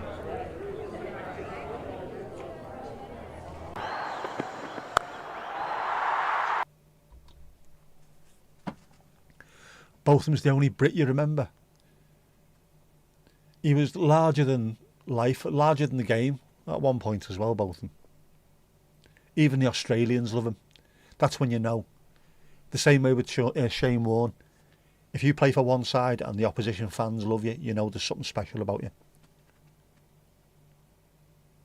Sport was never your forte, Louise. What is your forte, come on? Apart from sending Ali out on jobs.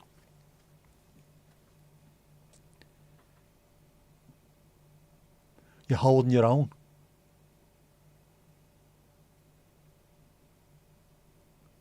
Louise is holding the... I don't know.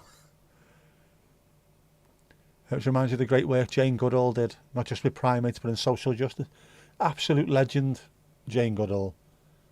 And someone who, well, for most of us has been sort of omnipresent. She was always there, wasn't she? You grew up watching the chimp documentaries in school and stuff like that. Must be amazing to do that much good for society and leave the kind of legacy that she did. Not many people do. Fair play to her. Crows can tell the time too. They appear at feeding time. Have you watched the boycott wind up by Agus? I haven't seen that. Very clever. Yes, that she's passed. Foundation goes on. It does. A foundation goes on. A legacy goes on. The stories that she's taught all of us. All those lessons passed down are also carrying on as well. We need more of that. Far more of that. Crows all go to Ali. Ali or Aldi. I have to read that twice as well. Don't know, you had a call as well. Were you talking to Louise, were you? Are you doing double bubbles now, are you? Are you sending more people out? Jobs everywhere. Roots and shoots. That sounds like ground for divorce, that, Sam. Roots and shoots. The programme to get youth involved. Works wonders, doesn't it? We need people like that. Where's the next one's going to come from? David Attenborough is he 90 odd now, is he? He's not going to be around for forever, is he? Who's going to be the next one who takes the baton on? There's got to be more of them. Far more. Say not until you hear more. Till you read about it in the papers. That's what's going to happen, isn't it? Esther, you didn't know people still talk on the phone? They do. Oh my word, they do. There's a fella who sits 2 rows in front of me at the footy. He is never off his phone. Felt like saying to him the other day. On Monday, he was just constantly, same today, but Monday especially. I was going to say to him, nothing on earth can be this fucking important when you're talking during a match. Put your phone away, dickhead. Constantly. David Attenborough, another fundamental influence in your childhood. He is absolutely amazing. To have a career as long as he has and to still be going strong, still doing it. The voice as well. It's funny, you go back and watch the early Attenborough documentaries, it's quite high-pitched, his voice. And then all of a sudden, as you get older and older, the voice changes anyway, but it became so much gravitas. Absolutely amazing. It's match fix calling. It could be. Do you know what it could be? But it just constantly, lad, put your phone away. Just enjoy the footy for a change.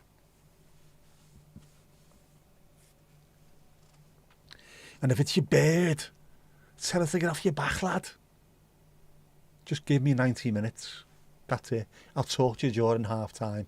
Just let me watch the game in peace. Might not have been there, it might have been someone else.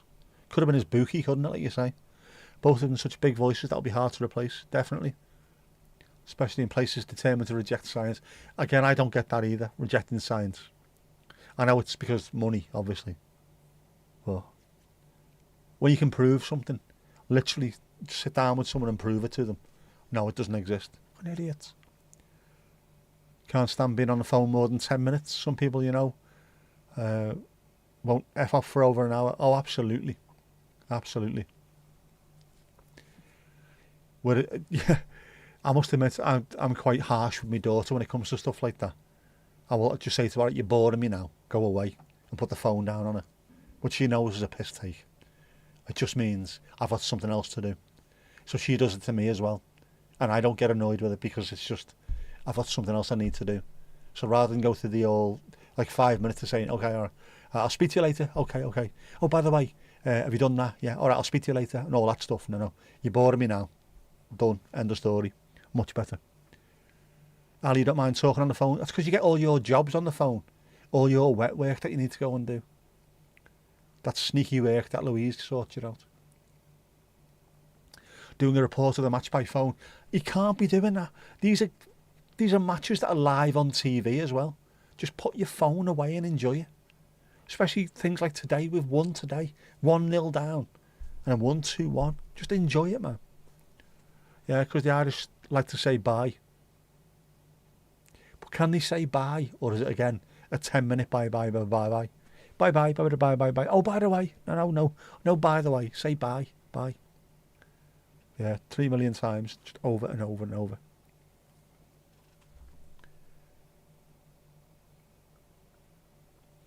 I suppose I'm lucky that way. The only people that call me normally is my daughter. Or occasionally mum or dad if I'm out. Can you sort this out for us? Yeah, no worries. Bye. That's it. For the blind people, there are blind people in my stand. But they have people with them. In fact, normally they always have people with them. You can't be in a stand that is like that without having people with you. And we have, do you know what we do really well at the Hill Dickinson? There's sensory rooms. There's all kinds of things that they put into place. You've got the sign language on the screens now. Whatever the pitch side, Julia Bond today, Rossi normally, whatever they're talking about, there's a pitch side sign language as well. Oh, that's there. It's going up, it's going up, it's going up, it's going up, it's going up, it's there. It is there.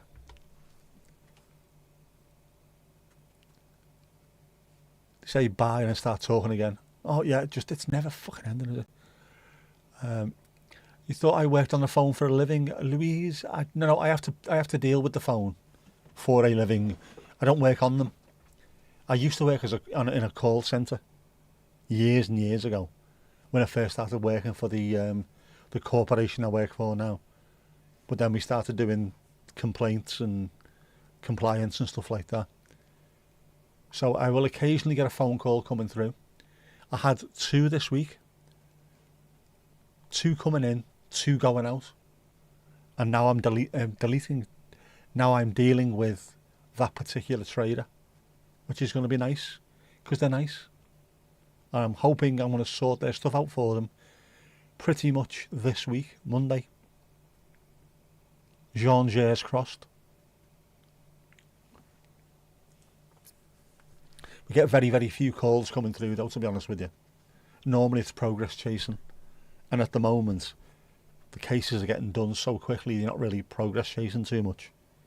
They put them in, they get sorted, we deal with them, they're done. They're done, they're done, they're there. The long goodbye. That's why you've got to be horrible at times. Anyway, no, that's it, that's enough. Bye. Dink, phone down. Got to be cruel to be funny.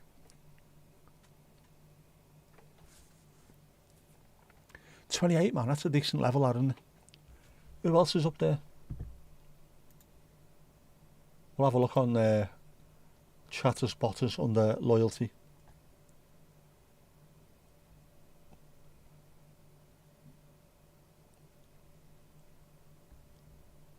Some good numbers, man. There are some good numbers there. Very good numbers.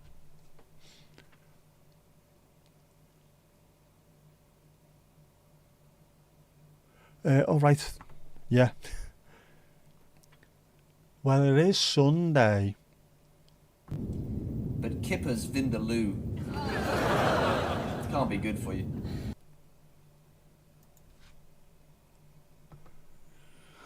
Ashraf Marous, Egypt's strongman wrestler, pulls ship using his teeth. Nicknamed Kabonga, and also known simply as Strongman, Marous pulled a vessel across the water in Egypt's Red Sea resort of Hurghada, and later pulled 2 ships weighing around 1,150 tons together. An Egyptian wrestler is hoping he's set a world record. He's hoping he's set a world record after pulling a 700-ton ship with his teeth. Ashraf Marous, 44, pulled it across the water in Egypt's Red Sea resort of Hurghada on Saturday. Marous, nicknamed Kabonga and known to Egyptians as Strongman, very good with nicknames, aren't they? Later pulled 2 ships together, weighing about 1,150 tons. Now that is real green energy.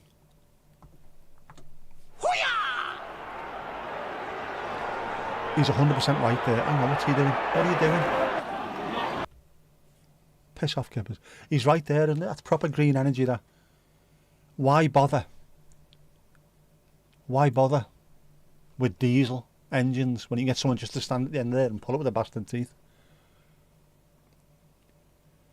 Daniel, Super Dan, how you doing, bud? Super Jack, first goal, hopefully first goal of many. He was boss today. Big smile on his face. Love to see it. Donald, you were on the phone the other day for about 2 hours. For the amount that was said, it could have taken 10 to 15 minutes. There you go.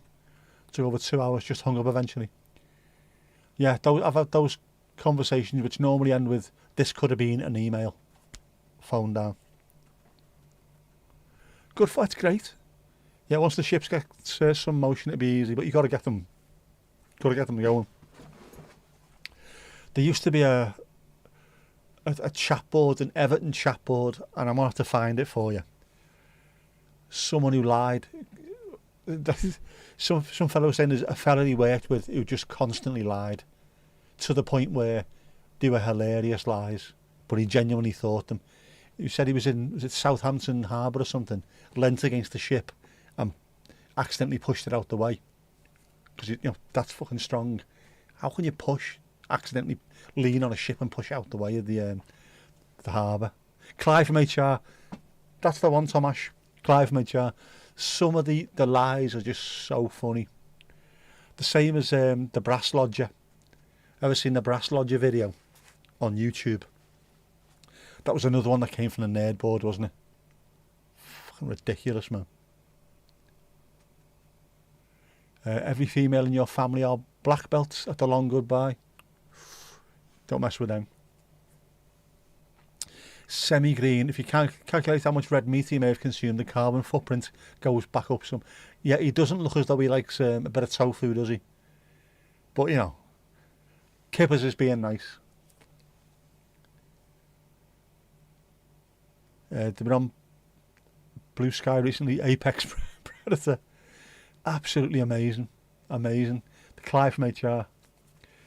Seth Moore on YouTube. You posted it on Blue Sky recently. The Brass Lodger is absolutely amazing. If you've not seen that, if anyone's not seen that, just Google, YouTube, The Brass Lodger. All of it apparently was made up of conversations on the board. Just insane. I have sat there pissing myself on many an occasion watching that. I might have to watch that again tonight. I love stuff like that. Every office as well. Every single office has got someone like that. There was one, what was he called? IBM. And then he told him it was because he's got a computer memory, when actually it meant the incredible bullshitting man.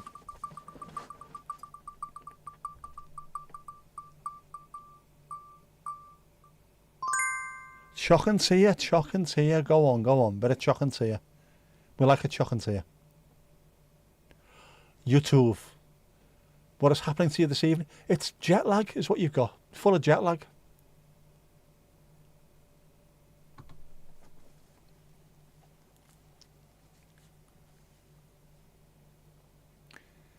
Oh, it's the spoon, man. It's always the spoon, man. Spoon, man. Always the spoon, man. Yeah, every single office has got someone like that. Whatever you've done, they've done it twice. It's absolutely amazing. Oh, you have done that? Have you really? I was the only person in the world to do this thing. Yeah, I did it twice. Fuck off, you didn't. Always reminds me of Cannon and Ball, who were trying to outdo each other with the lies on one of these sketches. And it ended up with, I went over Viagra Falls in a barrel. He went, yeah, I know, I saw you. That's the best ending to trying to outdo each other with lies I've ever seen. Amazing. You can't have jet lag of a short haul. I meant coming over from the Wirral. You're not having it. Yeah, YouTube from Tuvalu. It could be, couldn't it?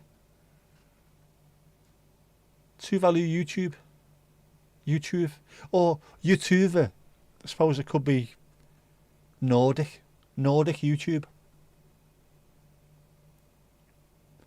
Post-holiday inertia. Was that an 8 Mile Radius album? I'm sure it was. 11 Arif. That's still, do you know what that is? That 4.5 hours, isn't it, on the plane? That takes it out of you. Plus also, landing at 3 o'clock in the morning is not good. That is definitely not good. Slanger, Ali, slanger. Sorted, you can have that. What more do we want? We definitely need G&T.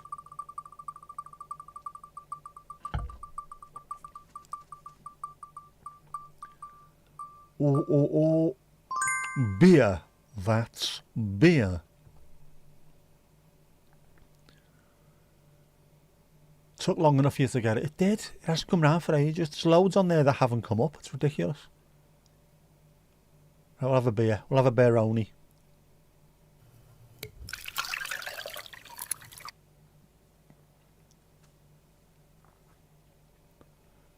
Available in several different types there. Citrus, alcohol-free, original, premium beer only. Oh, 11 Tenerife is in the one-upmanship. You go to Tenerife, the other fellas go to... Yeah, absolutely. Doesn't matter what you've done, there's always someone else. I've done that before, I've done that. I'm well famous in our street. You know what I mean? It's just ridiculous. Yeah, incredible bullshitting man, IBM. Why do you call me that? Oh, you've got like a computer memory, haven't you? Oh, brilliant. Cheers, lads.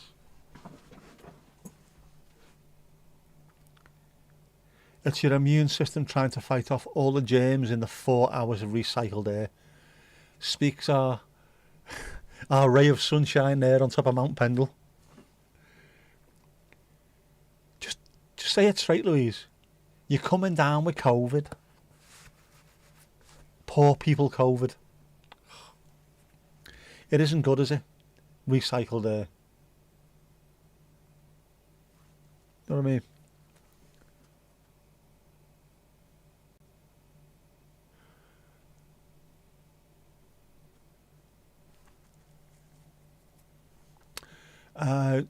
You could use a cider. Do you know what, Sam? We have got cider, haven't we?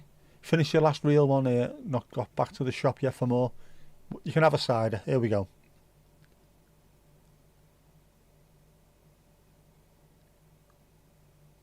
Have a proper... There you go. Proper cider. Proper cider. Lovely stuff. It does make sense, doesn't it? If you're constantly recycling the air, if anyone's got something, it's going to come around for everyone. Dry or sweet? There's no romance in aviation. You watched your plane go Liverpool to Faro, Liverpool to Nice, and Liverpool to you and Mallorca. No complaints about the efficient wonder of it all, but yes, James. Liverpool to Faro. I wonder if that's... My sister was on that one. It might be her. You might have caught her evilness. Breathing in recycled farts for 4 hours can't be good. Definitely not.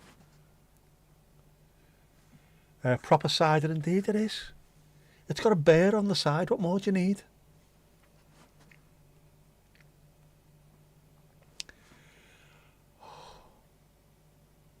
I mean, I could have had a beer today, couldn't I? Not an alcoholic one. I could have had a non-alcoholic one. But it was such a rough day. Again, as to Nick Mandy's shout, the weather was on shuffle. It's exactly what it felt like today. It was sunny. I had to wear sunglasses until I got to the car parking space. As I got off and got out the car, it suddenly became cloudy, very, very windy. Rained halfway down. Then the sun came out. This is half a mile walk from the car to the stadium. Sun come out, sun went in, rain came back out. Clouds come back over, no rain. More sun. I was like, fucking hell, what? I've only walked from there to here. Absolutely insane. So by the time I got into the stadium, I just wanted a cup of coffee. Wanted a coffee. I needed a pee as well. Which is not good really, is it? Button fly, one working hand. You can't ask people for help, can you, either in the gents' toilet? Could you give me a hand, please, sir? All right, George Michael, what are you on about? You lean dry. I like that. That's a good way of putting it there. The proper stuff. Yeah, none of this sweet stuff. Not woodpecker. Definitely strongbow. Don't know, they're classified quite the same, but it's tougher to find ciders that aren't syrupy. Yeah, you've got different types of ciders over there, haven't you, as well? Not quite the same as ours. Aren't a lot of ciders over there quite sort of soft drinkish, not alcoholic? Or am I mixing that up? Is that a Simpsons thing? I don't know. Expensive Yank. Yeah, it is. It's far too expensive for what it is. It's non-alcoholic and it's Budweiser, which is shite. But they are sponsoring the club, or they're involved in the club. They're the drinks provider for the club. Which is why occasionally the entire stadium goes red, which is not really good for Everton, but people just take no notice of it now. Syrupy Sam, what do you call her? A bucket of Strongbow, there you go. Proper old school. Used to like Copperhead cider. I remember that Copperhead cider. There was quite a few back then, wasn't there? Then you had the really stupidly strong stuff. White Lightning, K cider as well, wasn't there? In the black bottle. All very weird. Thatcher's Gold or Aspel's. That's a bit more realistic, isn't it? Not I mean, they're not artisanal cider makers, are they? But it is done on scale, but it's not the same as, say, a Strongbow or something. It's like a proper drink. Just too sweet. At least the larger, more stocked brands are on the shelves. Yeah, I can imagine that. But you are sort of targeting a certain audience, aren't you, when it's stuff like that? It used to be, when you start off as a kid, over here, when I say a kid, like 13, 14, when you start your drinking career, you started off with cider. So I can imagine the sweet things to try and drag people into it. Hard cider is the proper stuff, you believe? Is that what it is? Hard cider and something. I'm sure I remember an episode of The Simpsons, Ned Flanders talking about it, but I can't remember. My brain exploded since then. Language, Timothy. Sweet cider's rotten, you can't drink it. I used to hate all of it. Scrumpy is not even a proper drink. I think it's just all the stuff that was left over at the end of the day. Diamond White. You remember that stuff, Louise? Diamond White. There was a fella in our pub that when he was working, used to drink Stella all the time.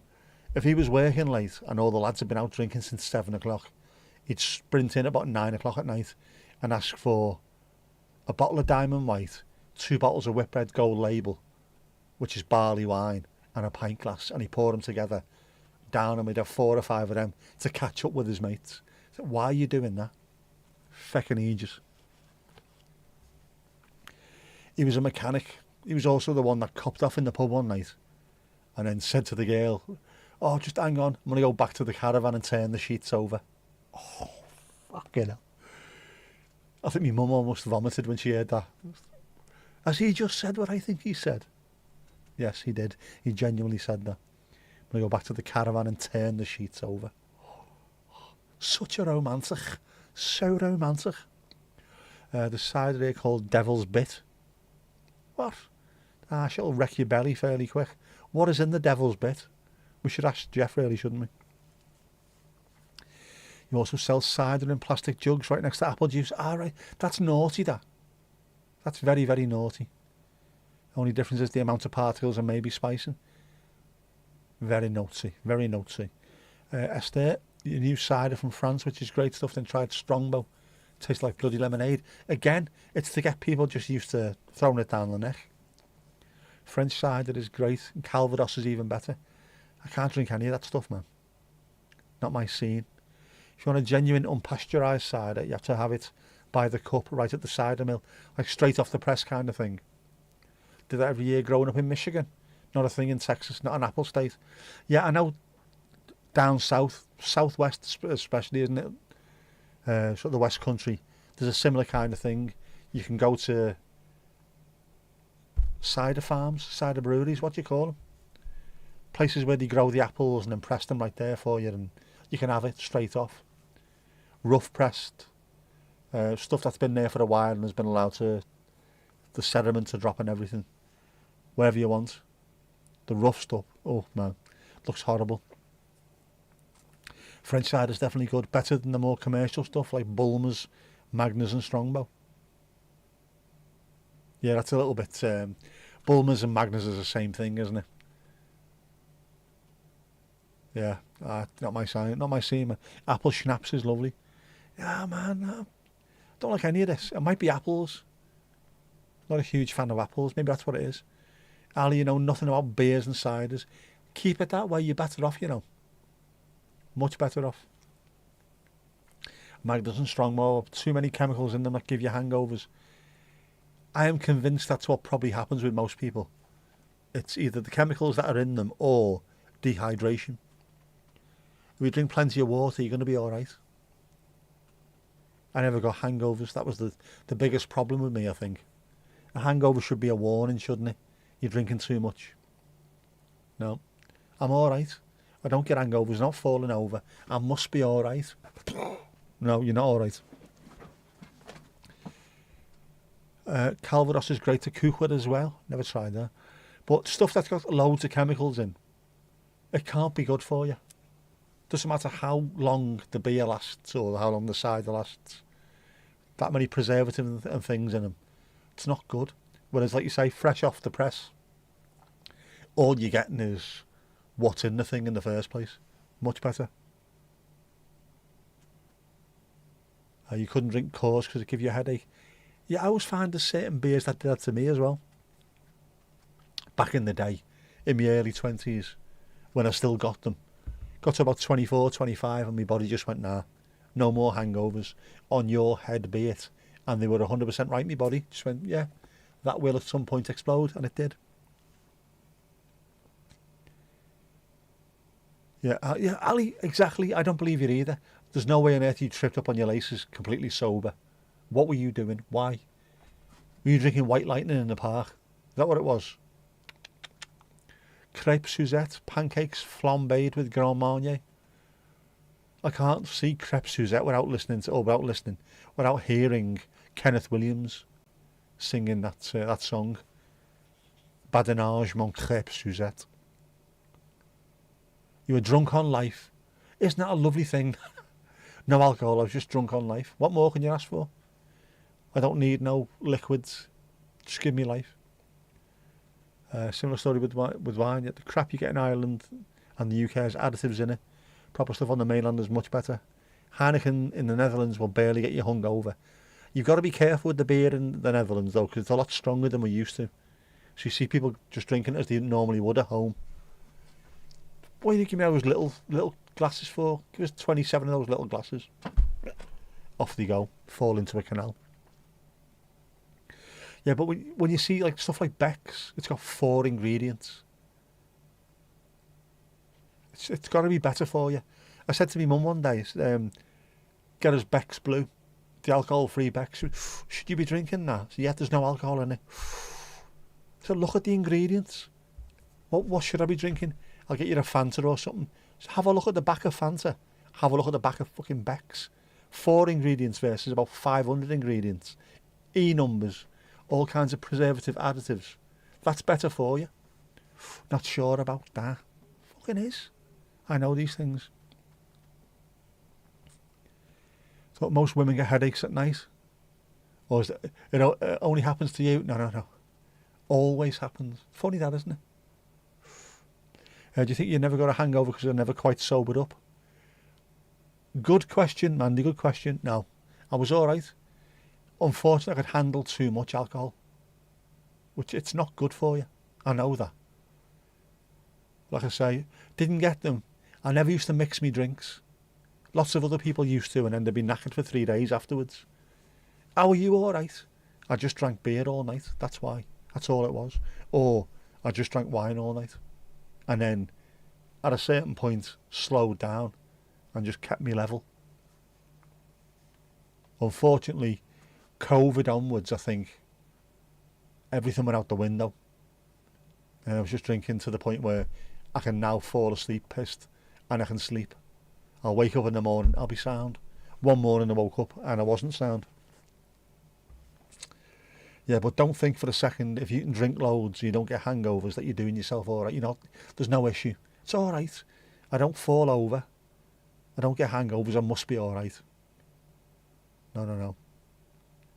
It will give you high blood pressure, and when it does, bad shit happens, man.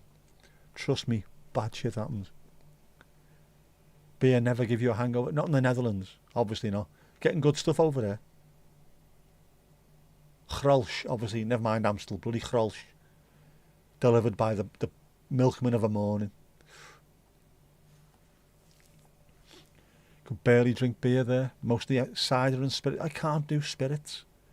I don't drink at all now, but even back in the day when I was doing loads, never spirits. Just the occasional G&T during the summer. Or we'd have a night out with the lads. Like I finish work on a Friday, finish at 5:30, go and have a couple of hours of having G&Ts in different places. That was it. But normally it's just beer after work. Belgium has good beer too. It also has wife beater, doesn't it? That's the unfortunate problem. There's got to be a separate ingredient in Stella. Just it sends people mad. Sends people absolutely insane. Sam, you've never found a beer you fully enjoyed? You'll even take a sweet cider over a beer? Oh man, your German ancestors will be disappointed. Of course they will, absolutely. Germans, oh man, they make some great beer. As do the Czechs. Yeah, some really nice German beers. But if you don't like them, you don't like them, do you? I'm a fan of Staropramen. I think it's that Czech, isn't it? Staropramen. I like that. I always found that Kronenberg in a bottle it was alright, but on draft that used to send me a little bit west. Don't know why. Might be a weird ingredient.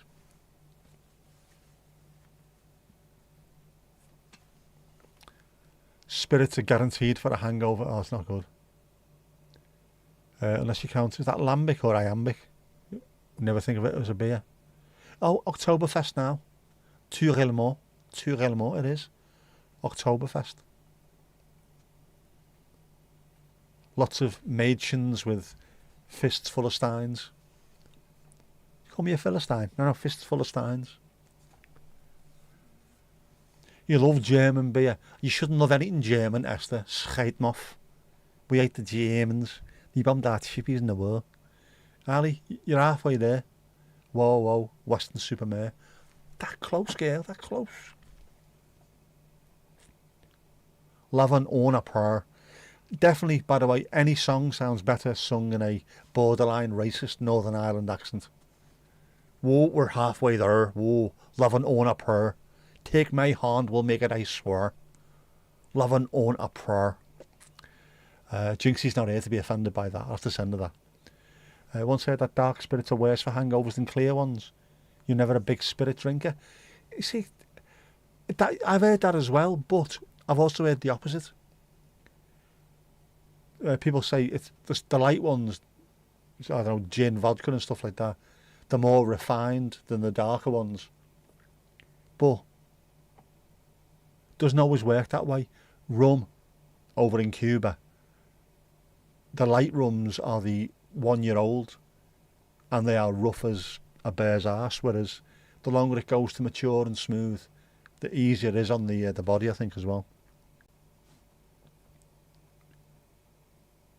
But yeah, I've heard the same thing, Louise, as well, yeah. Nah, spirits, it's not for me. I always thought people who drank loads of spirits, they were the ones that were going to be alcoholics. You know, you've seen watching the Sweeney or something like that, and there's always an alcoholic detective opening a filing cabinet and there'd be a bottle of scotch. Always a bottle of scotch. I always thought of people like that. Just doing a bottle of vodka at home, or there's bottles of whiskey everywhere. Alkies, absolute alkies, and then my brain exploded because I was drinking wine. So I was the issue, wasn't I? Lambic, like Lindemont Creek, or Framboise. Never heard of them. Esther, you are half Scheitmoff. Glad you agree you are half Scheitmoff, though. Don't like the Dutch. Dutch don't like the Germans. I lived a mile away from the border. The people there, even in 1982, forgive and forget. No. Not a chance of it. 2 kilometres from the border, yeah. I was a mile away, man.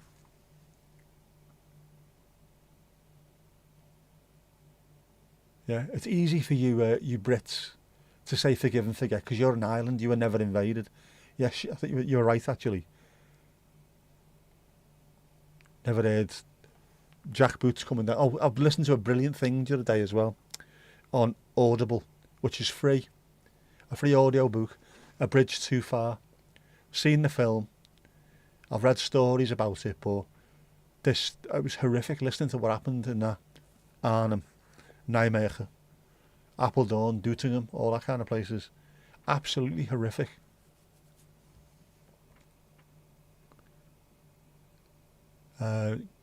Kronenberg was the only lager you didn't hate the taste of. 3 pints, instant headache. Man, dude, there's something about Kronenberg. It's got a nice taste, but the draft just absolutely sent me west. Yeah, the clearer the stuff, the better. Did I see the Ulsterman by Harry Enfield? I did, yeah. Absolutely brilliant. See, we can laugh about that, but get upset about the Scousers. We didn't get upset about the Scousers. You do make your Polish ancestors proud by being fond of vodka. There you go. It's yin yang. Yin yang, man. Raspberry liqueur. Lovely. Eek. Can't be having that. What are you on about? Good girl, Sam. Good girl. You've had enough invading here at centuries. I know, it's stupid, isn't it? I was talking to my daughter about this the other day. No, it wasn't my daughter. That's a complete lie. I apologise for lying to you. It was my niece. We were talking about a little bit of sort of psychology and philosophy and things like that. I mentioned one of the greatest bits of philosophy came in Crocodile Dundee. People fighting over land on the earth. It's like 2 fleas fighting over who owns the dog. It's a comedy film, and yeah, something so profound was in it. It is. It's exactly what it's like. We're only here for 5 minutes. The Earth's been here for, 4.8 billion years. We've been here for a few 100,000 years.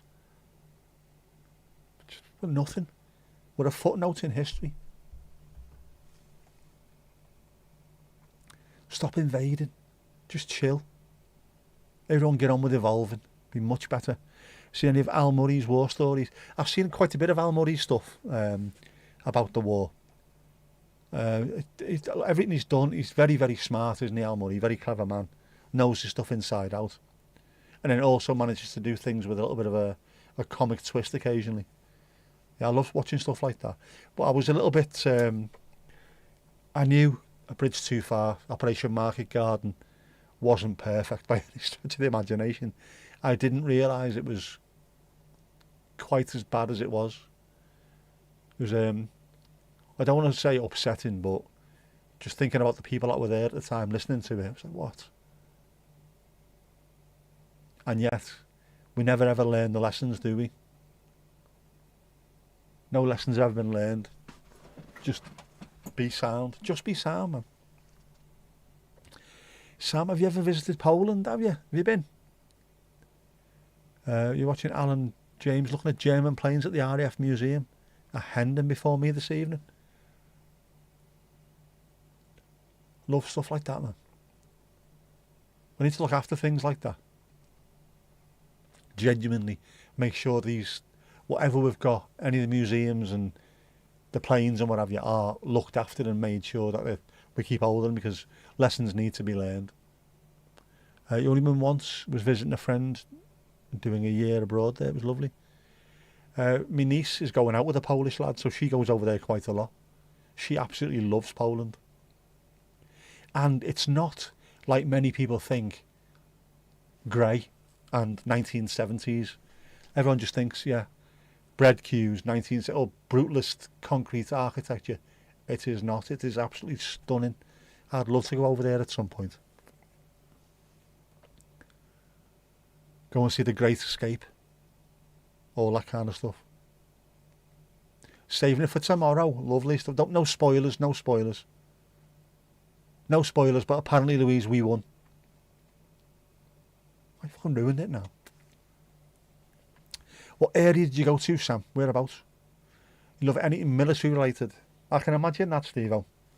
Especially where you are in the country. It's baked into the DNA, isn't it? It's part and parcel of where you are. I find it fascinating, but also part of me just finds it soul-destroying that we have never ever learned a lesson.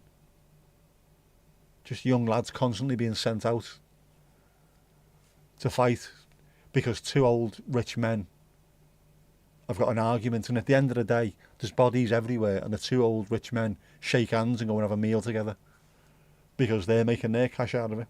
It's always the fucking same, isn't it? If anyone decides to wage war on someone, if you declare war, you should at least go and spend the first year on the front lines. See how many people declare war on someone else at that point. They won't. behave.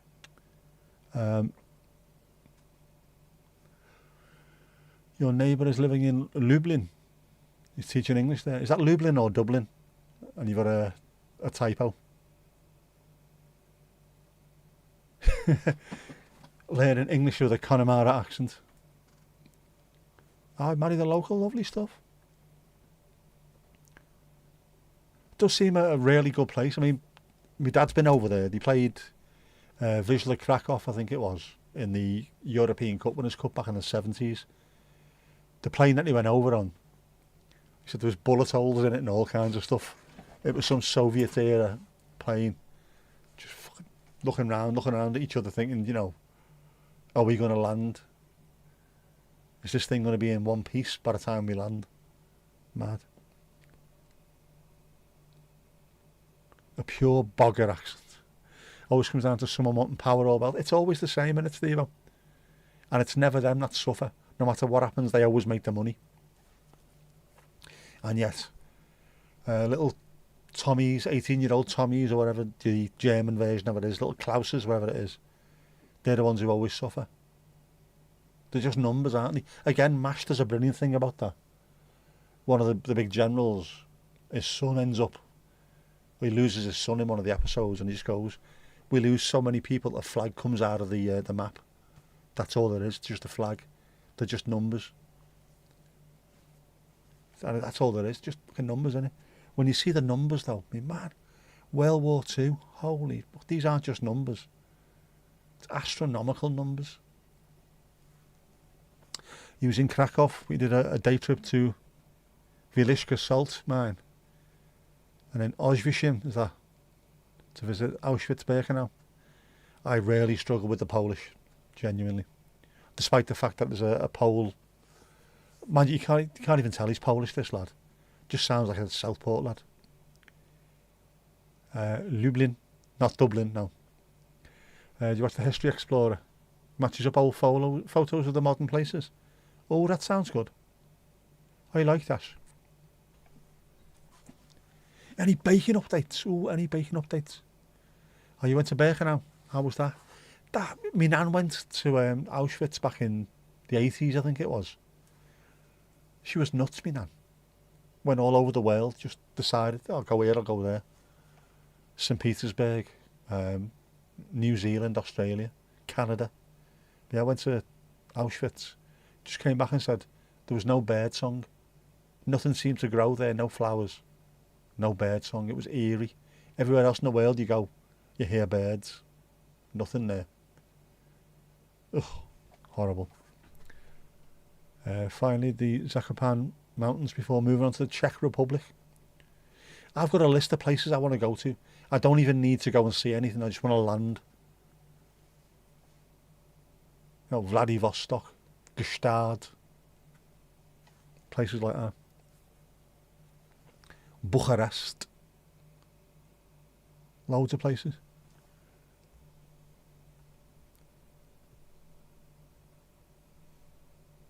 Unsettling to say the least. That's it, innit? Pee break.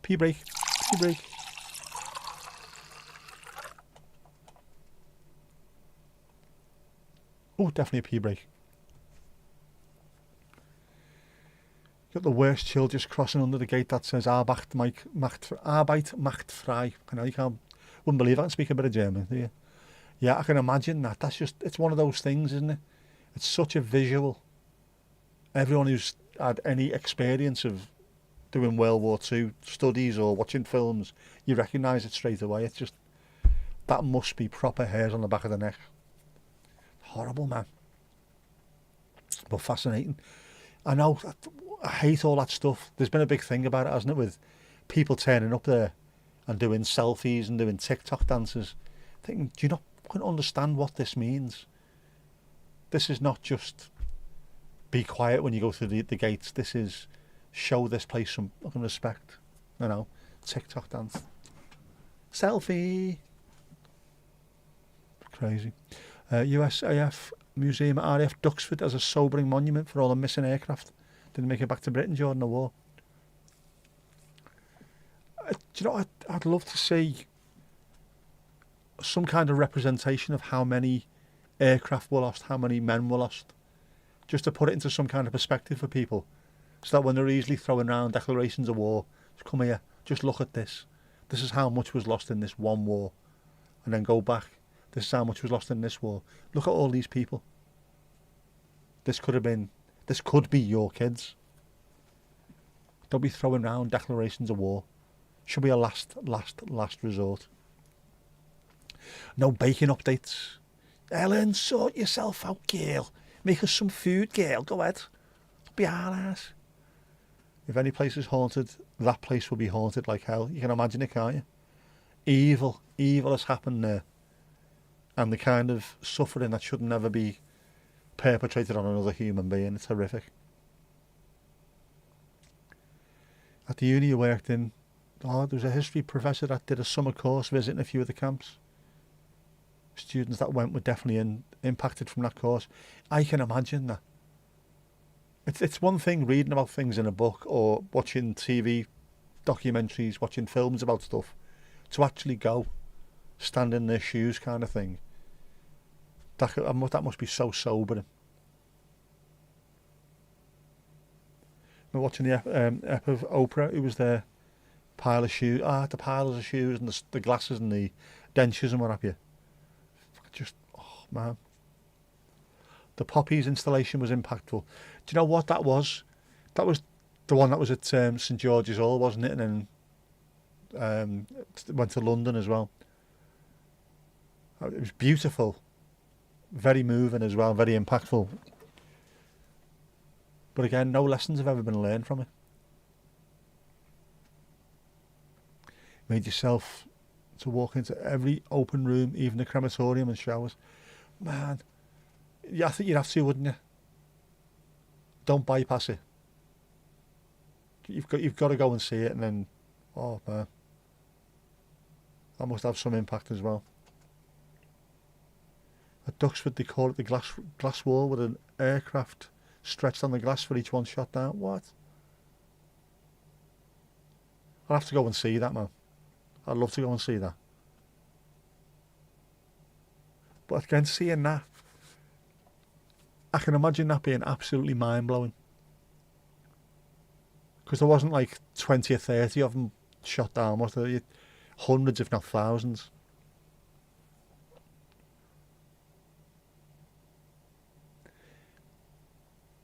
I hope we don't lose stuff like this, you know. I know kids don't really want history. They're more interested in the current day and what have you, but we can't lose history. You've got to keep on teaching these things. We are supposed to learn lessons from it. We never do, but they've got to keep on teaching them. Sunday, sorry. Yeah, be the heaviest place for sure. Yeah. Just look at watch that part with dry eyes. It's horrible, isn't it? Right, well, it is Sunday, so we've got one left. Come on. Hoo-yah! Just one. Horace's haiku. Come on, H. Still waters run deep. Ignore the surface ripples. Be calm. Be still. Be.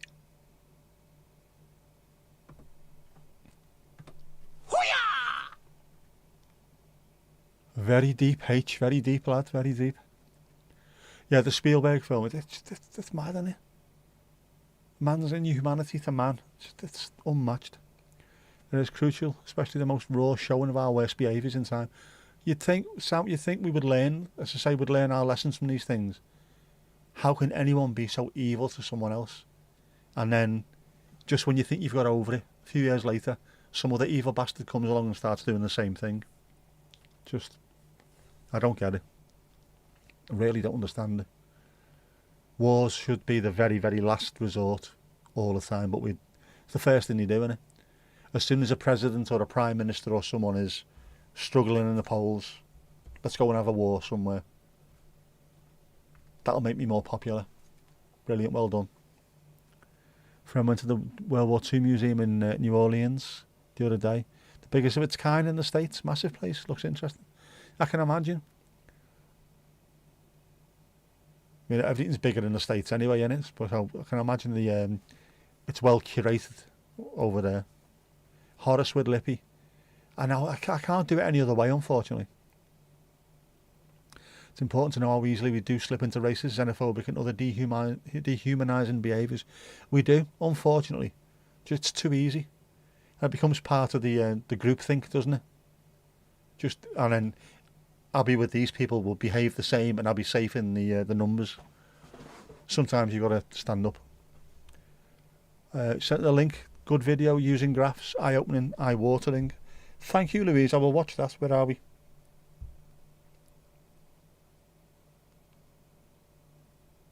Oh, I'll give that a watch. Thank you very much. I love stuff like that. I mean, it's horrible, but I love stuff like that. Just check the glass wall at Duxford has 7,031 aircraft etched onto it. That is an incredible amount of aircraft. Bloody hell, man.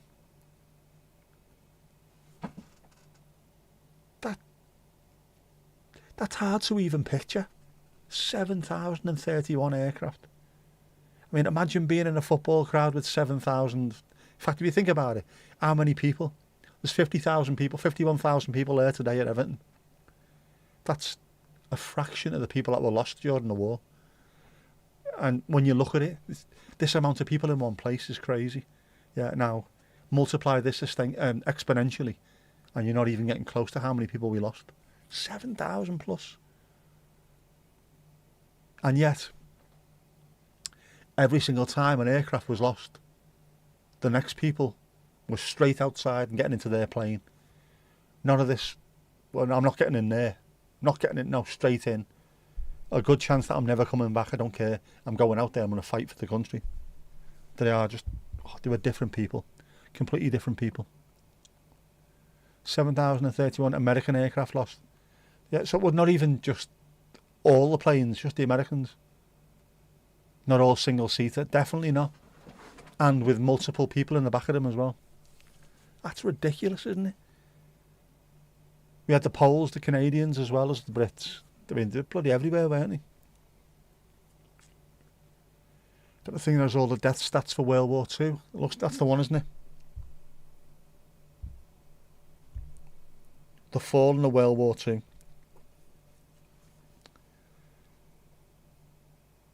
It was one of the most important things in your German Lutheran school. Did well, teaching the lessons of the Holocaust, Aboriginal genocide, slave trade, etc. We have got to learn these lessons. Definitely have to. Again, I think it's one of the reasons why, if you ever go to Liverpool, the city was built on the slave trade, and instead of getting rid of everything, all the things that were up on the walls, the not murals, but there's. Oh, sorry, Donald. It's going up, it's going up, it's going up, it's going up, it's going up, it's there. It's there. Yeah, not the statues and things on the wall coverings and stuff like that. They never got rid of it, they never hid it away. It's there. And you can go on tours in Liverpool where they do the slavery tour and they teach you all about it. Which I think is the best way of doing it. Learn from the lessons. Don't pretend it never happened. You've got to learn from these lessons, because if you don't, we're just going to keep on repeating them over and over and over again.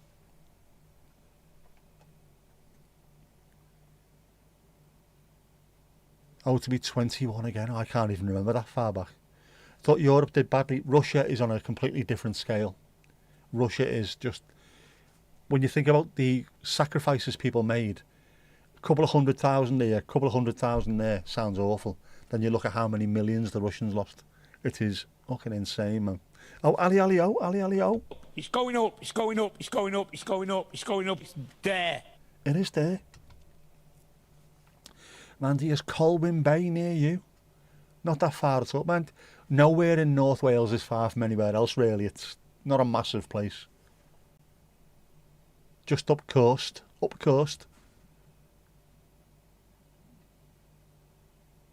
to go and visit Colwyn Bay. That is the place, isn't it, with the smallest house? Colwyn Bay. Got to go there. Got to go. Once the car's fixed. It is the hat-trick. It's at least a hat-trick. Might even be 4 tonight, mightn't it? Your age next year. Oh. 26. Never mind all this stuff.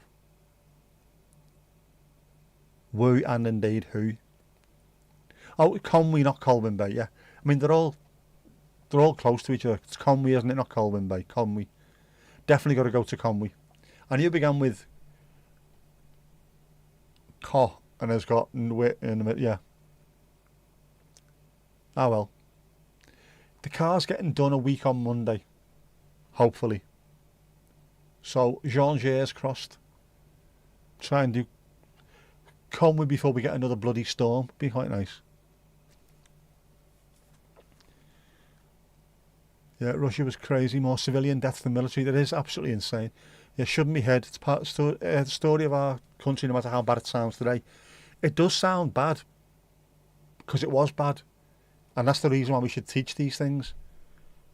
And kids who are going on about how bad things are now, this is fucking awful. The UK is shit. It is shit. But have a look at this. This is how bad it could be. We could be back there. You could be now being sent into a trench. Think yourself bloody lucky. It's got to be taught, man. Watched a documentary about a drag queen, the Vivian, who died because of cat. He's from there. Family still lives there. Yeah. Yeah, well, that's the reason why I ended up in Liverpool as well, because it's really nearby to where we are. Mandy's already level 50, she is. Still. Not for long, he'll be 51 soon. Ooh, 51. Leave that with me. She's top of the table, she is. Top of the tree, top of the table. Hope to someday see it in person, but at the moment you're looking at the link to that International Slavery Museum collections. Thanks for the opportunity to learn. Yeah, it's a fantastic city anyway. I love it. I'm from there. We've got the second most freestanding artworks, like sculptures and statues and stuff, outside of London in the country. So everywhere you go, there's something. There's history everywhere. It's amazing. It's well worth going to. If you can, come over and have a look. But I do like the fact that, as I say, it was built on slavery, and instead of whitewashing it, literally whitewashing it, they just say, yeah, it wasn't really good. We could have been much better than we were. But this is it. We're not taking this away. These people are not going to suffer and then pretend it never happened. Boss. There's lots of good history museums over here. There's obviously the Slave Museum. You've got the Maritime Museum. It's beautiful, and the Albert Dock where it's in. That's stunning. That's also got the Tate Gallery. Some amazing stuff in there from time to time. There's, in fact, anyone who comes to the UK, pick any city, pretty much any city, there's going to be something there full of history. Whether it's museums, whether it's just freestanding, go and have a look at the actual stuff. Like Chester. Proper Roman ruins. York's the same, isn't it? You can just go and have a wander on top of the city walls and have a look around.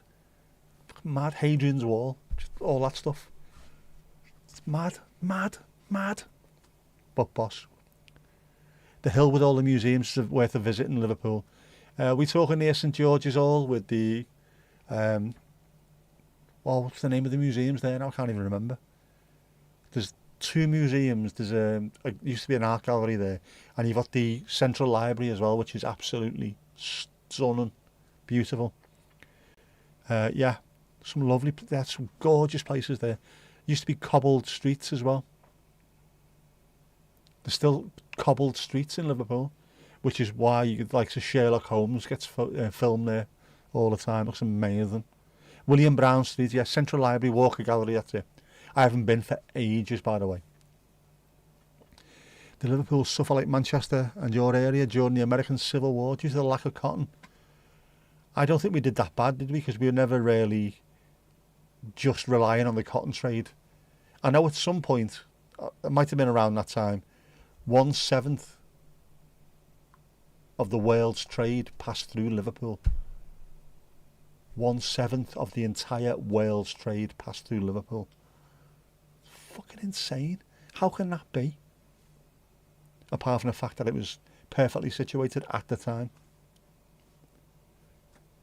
Coventry, the bombed cathedral next to its replacement.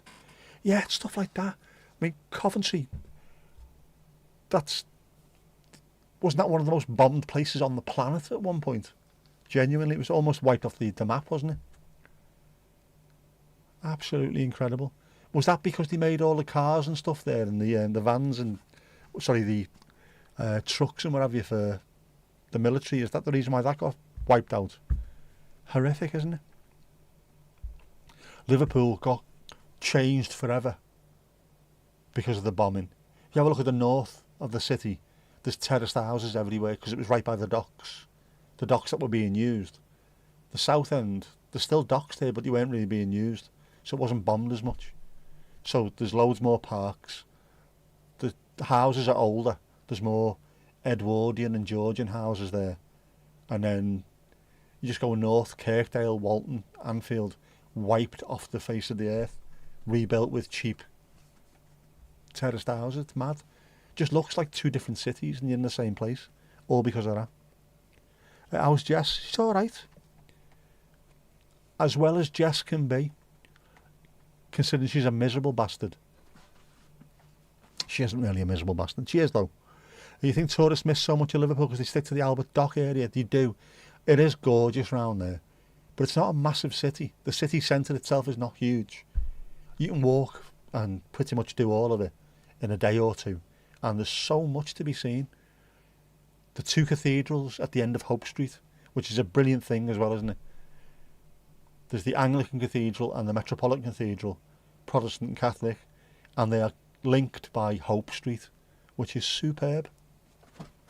There is hope. Go and see them. If you walk up to the top of the Anglican Cathedral as well, the Protestant one, you can see all over Liverpool, the Wirral, North Wales, you can see from there. Beautiful. The art galleries, the museums, the Central Library is stunning, absolutely gorgeous. Definitely worth going to see that. But there's all kinds of stuff. I still haven't been to see that, what is it I need to go and see, Mandy? There's a tomb, isn't there, somewhere? A tomb. Got to go and see that. Tom, did he get roasted or did he get bronzed? Did you get a bronzy? Even though there was no work for the weavers, they stood by the principles of stopping the slave trade.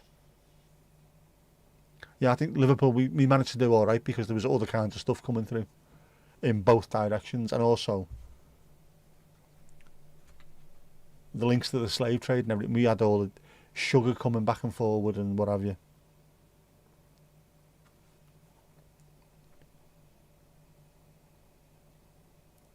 Now you're on the Science and Industry Museum, on the Manchester Cotton and Slavery section. There you go.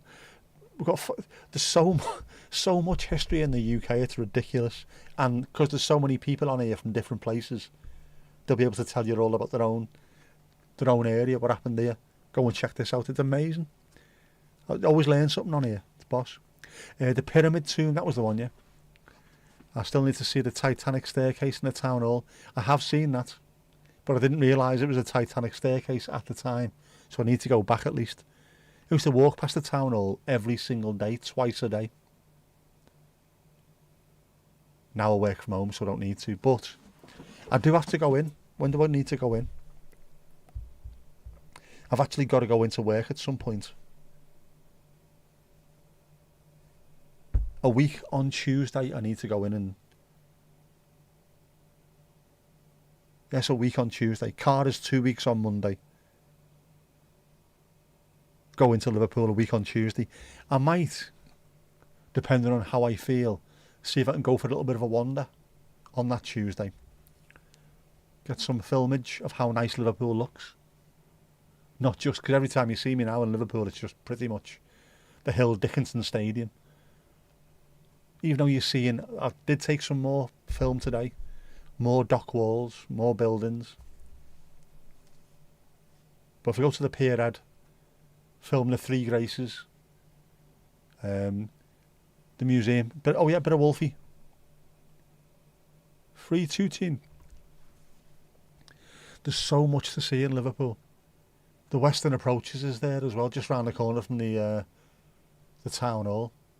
That's where the Battle of the Atlantic was fought, really, and organised from there. Amazing. All the stuff I walk past, or used to walk past anyway. Miss seeing a first folio of Shakespeare's work in Skipton Town Hall. Skipton. I've got to go to Skipton. Definitely got to go to Skipton. What do I need to go to Skipton for? What's in Skipton that I need to go to? Is it a castle? It is, isn't it? Not Leeds Castle, is it? What is it? What's the castle in Skipton? I need to go to Skipton. Stop saying Skipton. All right. Speaking of the Titanic, Bruce Ismay lived over there, all right? About a 30-minute drive away after the Titanic sank. He ran because of the public shame. Is it a castle? What is it? What is it, Skipton? There's something famous about Skipton.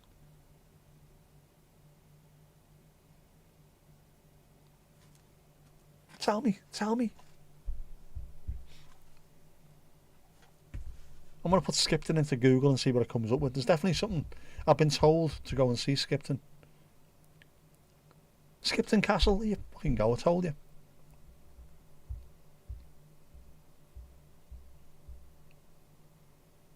Yeah, Skipton Castle. Here you go, it was on Channel 5 on Thursday, Skipton Castle. Told you. Yeah, it is, isn't it? Here you go, yeah, that's the one. That looks boss, I like that. Doesn't that look boss? I mean, it looks like a proper castle. Lots of castles that you have in the UK don't look like what a kid would draw a castle, you know, that kind of thing. That looks like a kid's drawing of a castle. I'd love to see that. You know where there's castles? Where there's loads of castles, Mandy? I've no idea, where are they? In North Wales, they're everywhere. Everybody's got their own castle. You can't move in North Wales. In fact, you need to have that reversing camera in North Wales, because every couple of seconds, beep, beep, beep, beep. Oh, hang on. Just going to reverse into another castle. Fucking everywhere. Got all these tabs open now. Sam, we're going to melt your computer here, aren't we? The War of the Roses castle. That'll be it, won't it? Skipped on. Yeah. Oh, Esther, have you ever actually looked at how many castles there are in North Wales? It is ridiculous. Genuinely. If you put on, I think Google does a thing, doesn't it? Castles of North Wales. Have a look on the map, they are literally just dotted everywhere.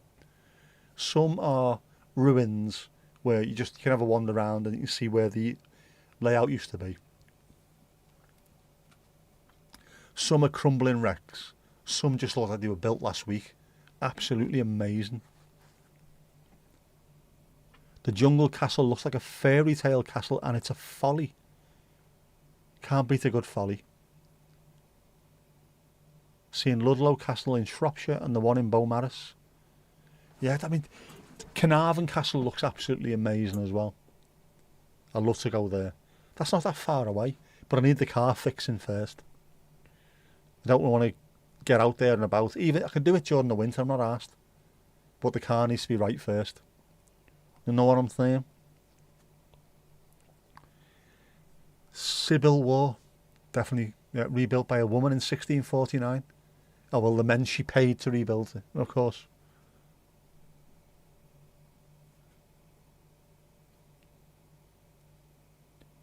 Your laptop will tell you to calm down soon. It will, won't it? Calm down, calm down.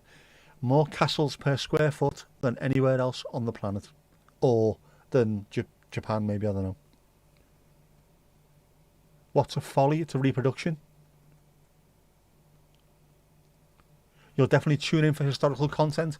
If you have a look at actually today maybe, or tomorrow, my latest football postcard, you might see some old school docks, dock walls and old buildings, which will be in there as well. Only short bits, but there's so much stuff. Which is why I love the new stadium. It's built on a dock, which used to be used all the time. People coming in from Ireland during the famine pulled into these docks where the stadium is now. So what they would have seen when they first walked through the dock gates, those gates are exactly the same now. They would have seen the tower, the clock tower that's still there. Steve, out you falling asleep? No worries, mate. Catch you later. Ta-ra, Helen and Ruby Roo. There's so much of history in Liverpool that we haven't got rid of. which is really nice. St Nick's Church. Like, that's brilliant. That there's a pub next door, so you're able to have a beer when it's sunny as well. Outside, have a beer, and then the sort of the church grounds are just there as well. But gorgeous, man. A copy. It is a copy. Folly is fool in French. It is.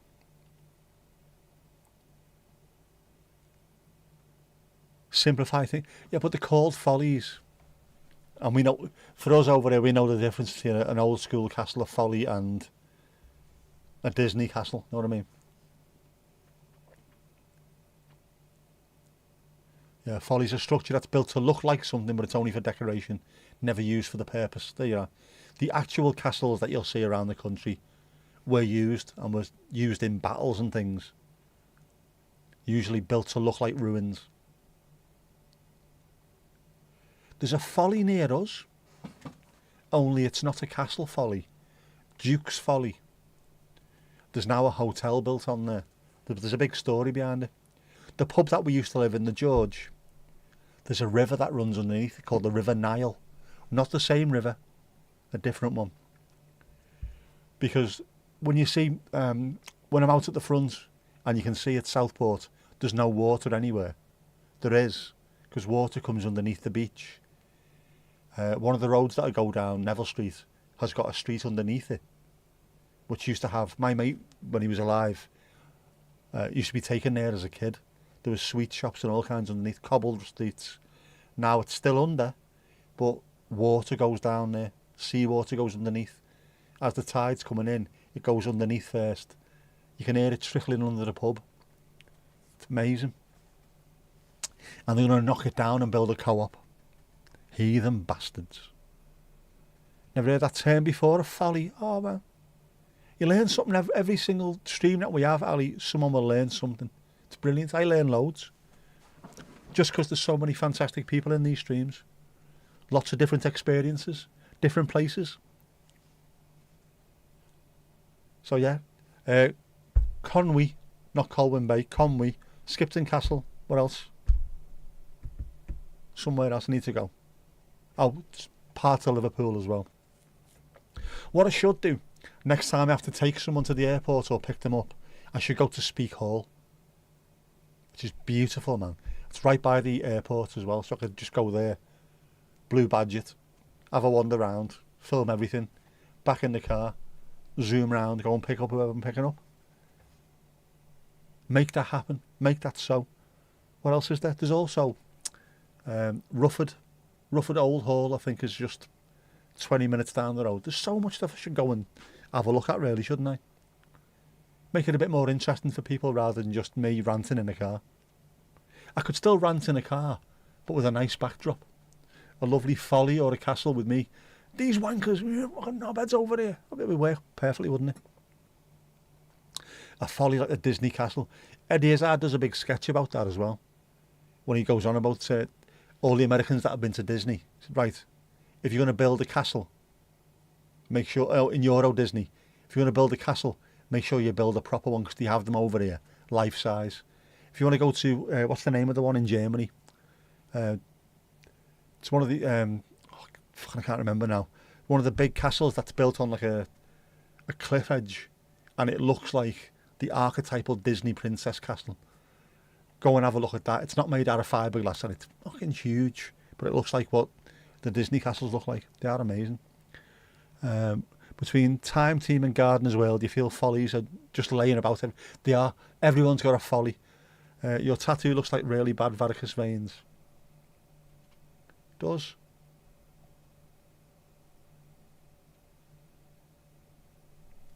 I'm in runes. I've got runes written on me. Genuine 2 runes there. Cage of Folie is a film. That much I know. Is that a German one? Cagio Foils. Sounds Irish, that, doesn't it? Watching that Cagio Foils. It sounds like an Irish pub. A shit Irish pub in Liverpool. Not a proper Irish pub. Are Irish pubs still a thing? I'm asking the Irish people here, I'm asking the Brits. Do we still have Irish pubs? Are they still going up at a rate of knots? That was a thing during the 90s, wasn't it? Every pub was turned into an Irish pub. Probably why I fucking hate the Pogue so much. Just constant. Great hello accent. Thank you very much. That was a weird show, that, wasn't it? What a concept for a show. Everyone's going to be speaking English with their own accent, but apparently no one can understand each other because they're speaking in an accent. All right, yeah, sound. Not as many here where you live. During the 90s, it used to be literally every pub was getting turned into an Irish pub, and it was rubbish. One or two was sound, and it was one or two places where you'd want to go to during the night. But when every pub was the same, it was absolute garbage. The Derby Arms, where we lived in Halewood, the first pub that we had, that got changed into an Irish pub, and it was fucking awful. They had a thing called a tut and shive, which is rhyming slang for a dive. They had like a toilet glued to the ceiling, bikes up against the wall, and all just to make it look fucking awful. Why? What's the point? People just wanted a normal old school English pub, nice carpet, a fire, pool table in the corner where you can have a fight. You know what I mean? It's normal.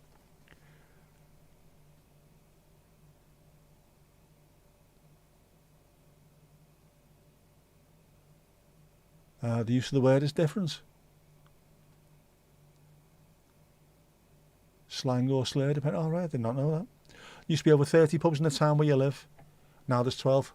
In the town where you were born lived a man who went to the pub. There's probably an Irish pub in most, if not every city. Mostly crap. They are. And they're the first place that most Brits go to, no matter where you are in the world. Find a local. Get off at the central station, wherever it is. Find the nearest Irish bar. You know you'll be all right. Dubrovnik, that's another place I want to go to as well. There you go. Yeah, there too as well. The Irish pubs had massive screens to watch the footy. Just they played Irish music all the time, and it was like, sound. I've had enough of this now. Can we not go somewhere that's playing something different? Cage au folle. Cage of the crazy.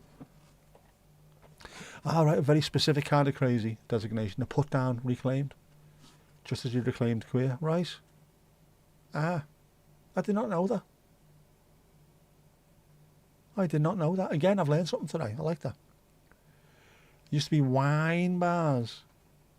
WBs, thank you very much, Mandy. You can't call them wine bars. If you know your Red Dwarf, you'll know why. It's never beer, it's always wine. There are always trends in pub styles, there are. There was always banks were turned into wine bars, weren't they? Fucking awful. Polished marble counters and all that, and just somewhere decent.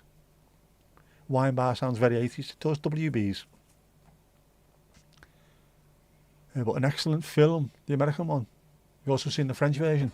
I've not seen either of them. I need to start watching more, don't I? A lot of Irish pubs in America sells corned beef and cabbage as traditional Irish food. It's not. Don't forget as well, traditional is normally in parentheses, whatever. It's exported Irishness, which means it's also imported.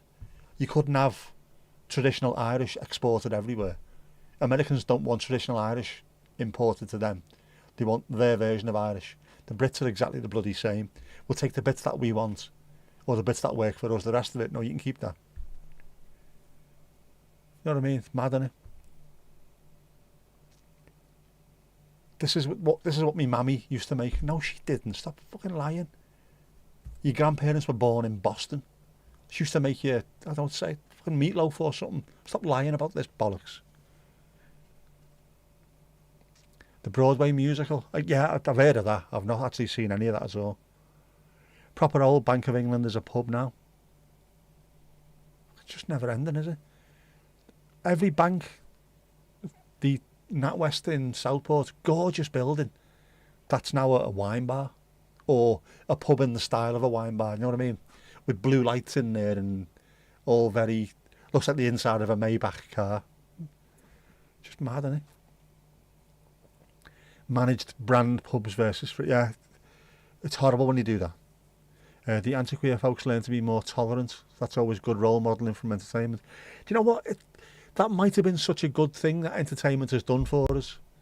I think it worked over here with things like sitcoms and maybe Larry Grayson, who's a TV game show host, and some of the more camp comedies that we had. People learned to be a bit more accepting of it. The more you saw of it, the more accepting you were. And it took a longer for the likes of black actors or Asian actors to be more accepted. Things like Goodness Gracious Me, which was an Asian comedy sketch show.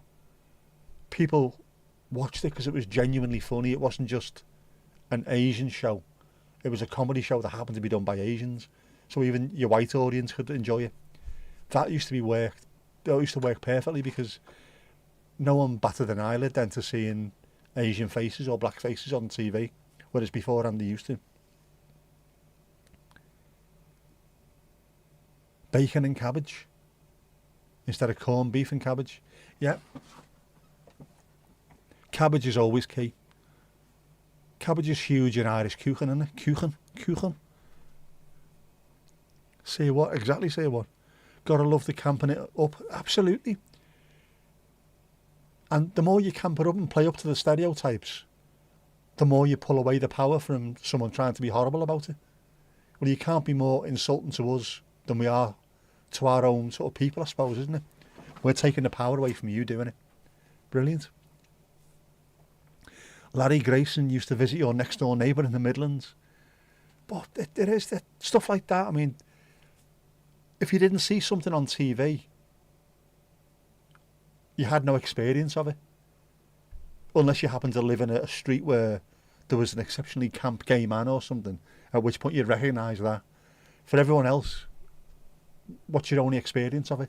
Seeing it on TV. Well, he's all right, so it's no big deal. Yeah, exactly, it's no big fucking deal. Get on with it. Yeah, exactly, it is, Sam. If you live in a part of society or an environment where you don't have the experience of things like that, the only way you can get it is if it's handed to you on a plate, which for most people is on TV or film or whatever. Or music. Music's really good for that as well. If you like a band and you suddenly find out that one of the people that's in there is gay, you're going to be far less homophobic. Or, again, before TV, people will listen to music and, oh, I love this band, or I love this artist. And then you see them finally. I didn't realise he was black. Well, yeah, he is. But I love him. Well, yeah, so. But I hate black people. No, you fucking don't. Obviously you don't, otherwise you wouldn't like his music. Then starts the cogs turning. Actually, he's just a person, a very talented person, yes. She's just an actress who seems to like women more than men, which to me is more sensible because men are fucking horrible. But you know what I mean? Just it's bit by bit we've got to expand people's experience of life. Not everything can be the same. Just, yeah. Exactly. Teaching intolerance is the first step of eventual celebration of all of us. Kids grow up being taught how to behave by their parents.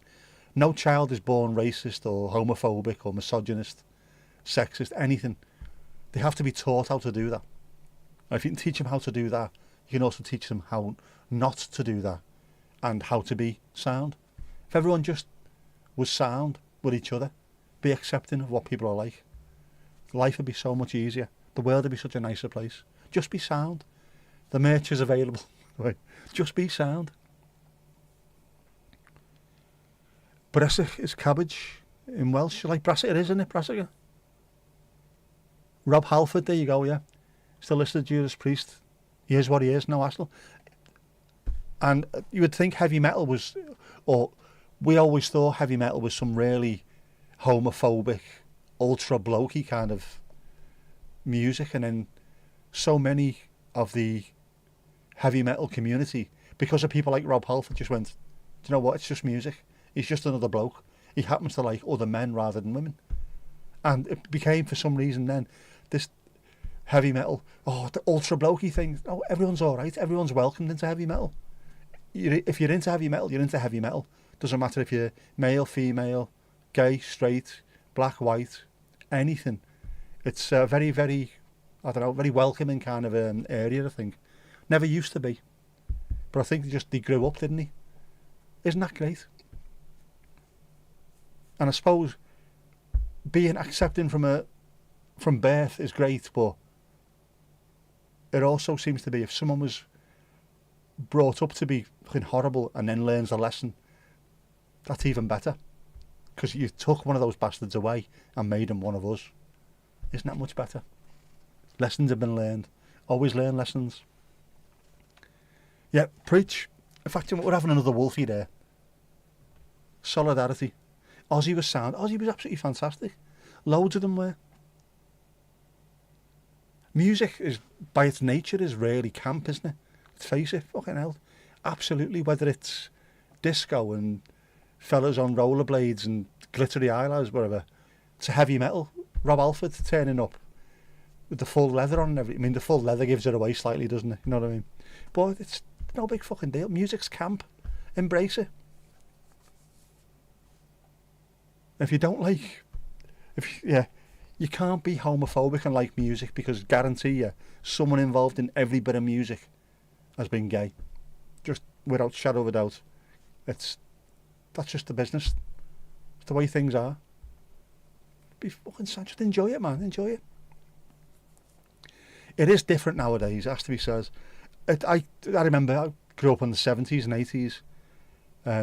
If you go into a pub and a gay fella walked in, oh, backs against the walls, lads. And you'd see all these big fat tattooed beer monsters. Backs against the walls, really. You reckon this fella who's always in the gym, incredibly handsome, chiselled, beautiful metrosexual man, would like to do anything to you? Fucking behave yourself, dickhead. That stopped. That doesn't happen anymore.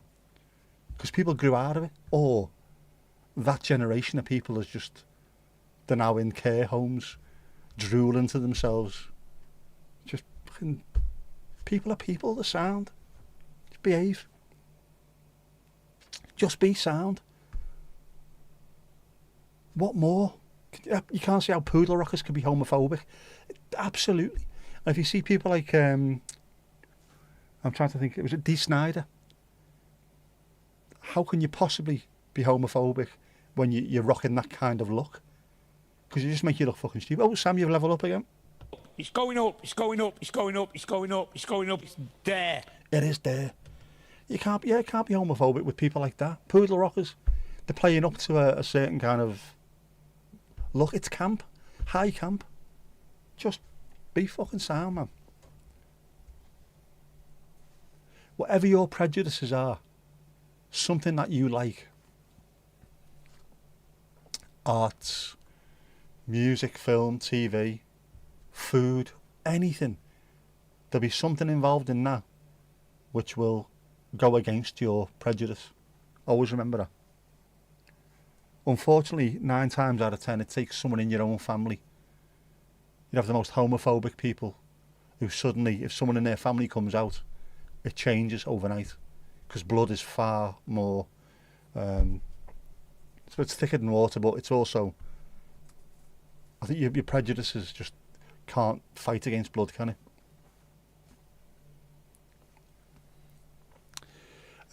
Mark Almond grew up in the town where I live. My mate chased him around the school playing fields with a cricket bat, trying to smash him everywhere because he was gay. Years later, he told me this. He said, I'm embarrassed about it. So you fucking should be. He said, well, I learned from it. Fair enough. Never did it again. There's far more accepting of people. He said, that's just the way it was back then. It was the way it was back then. Things were worse back then. We have improved. It's not perfect, but we have improved. And all we can do as people is try and improve every day, and try and improve. If you have kids, try and improve them. If you haven't, but you've got nieces, nephews, cousins, whatever, try and improve them. Just be sound. Improve your neighbours. Improve everyone. Improve yourself first, though. We need to do that. Keep on improving. Oh, how have I made it this far tonight? I'm not going to make it any further because I'm absolutely knackered. Absolutely, I can't even speak. I can't speak. My throat's knackered as well. How did I manage that? Yeah, anyway, dancing shoes on. It's that time of night. I need to go and have some dolphin-friendly, alcohol-free red wine and put my feet up because I'm in bits at the moment. So, dancing shoes on. We are going to have a boogie now. It has been a great night, so thank you all very, very much. I've really, really appreciated this. You are wonderful people. I love spending time with you. But now it's dancing shoes time. Come on, let's have a go.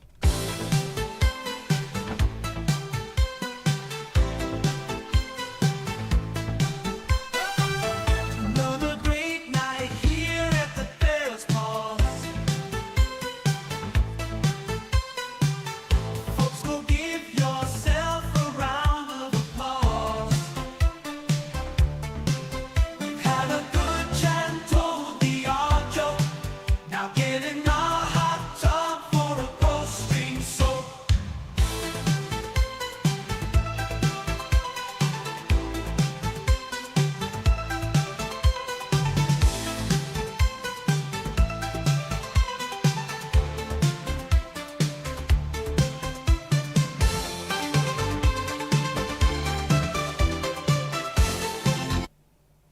And that's that.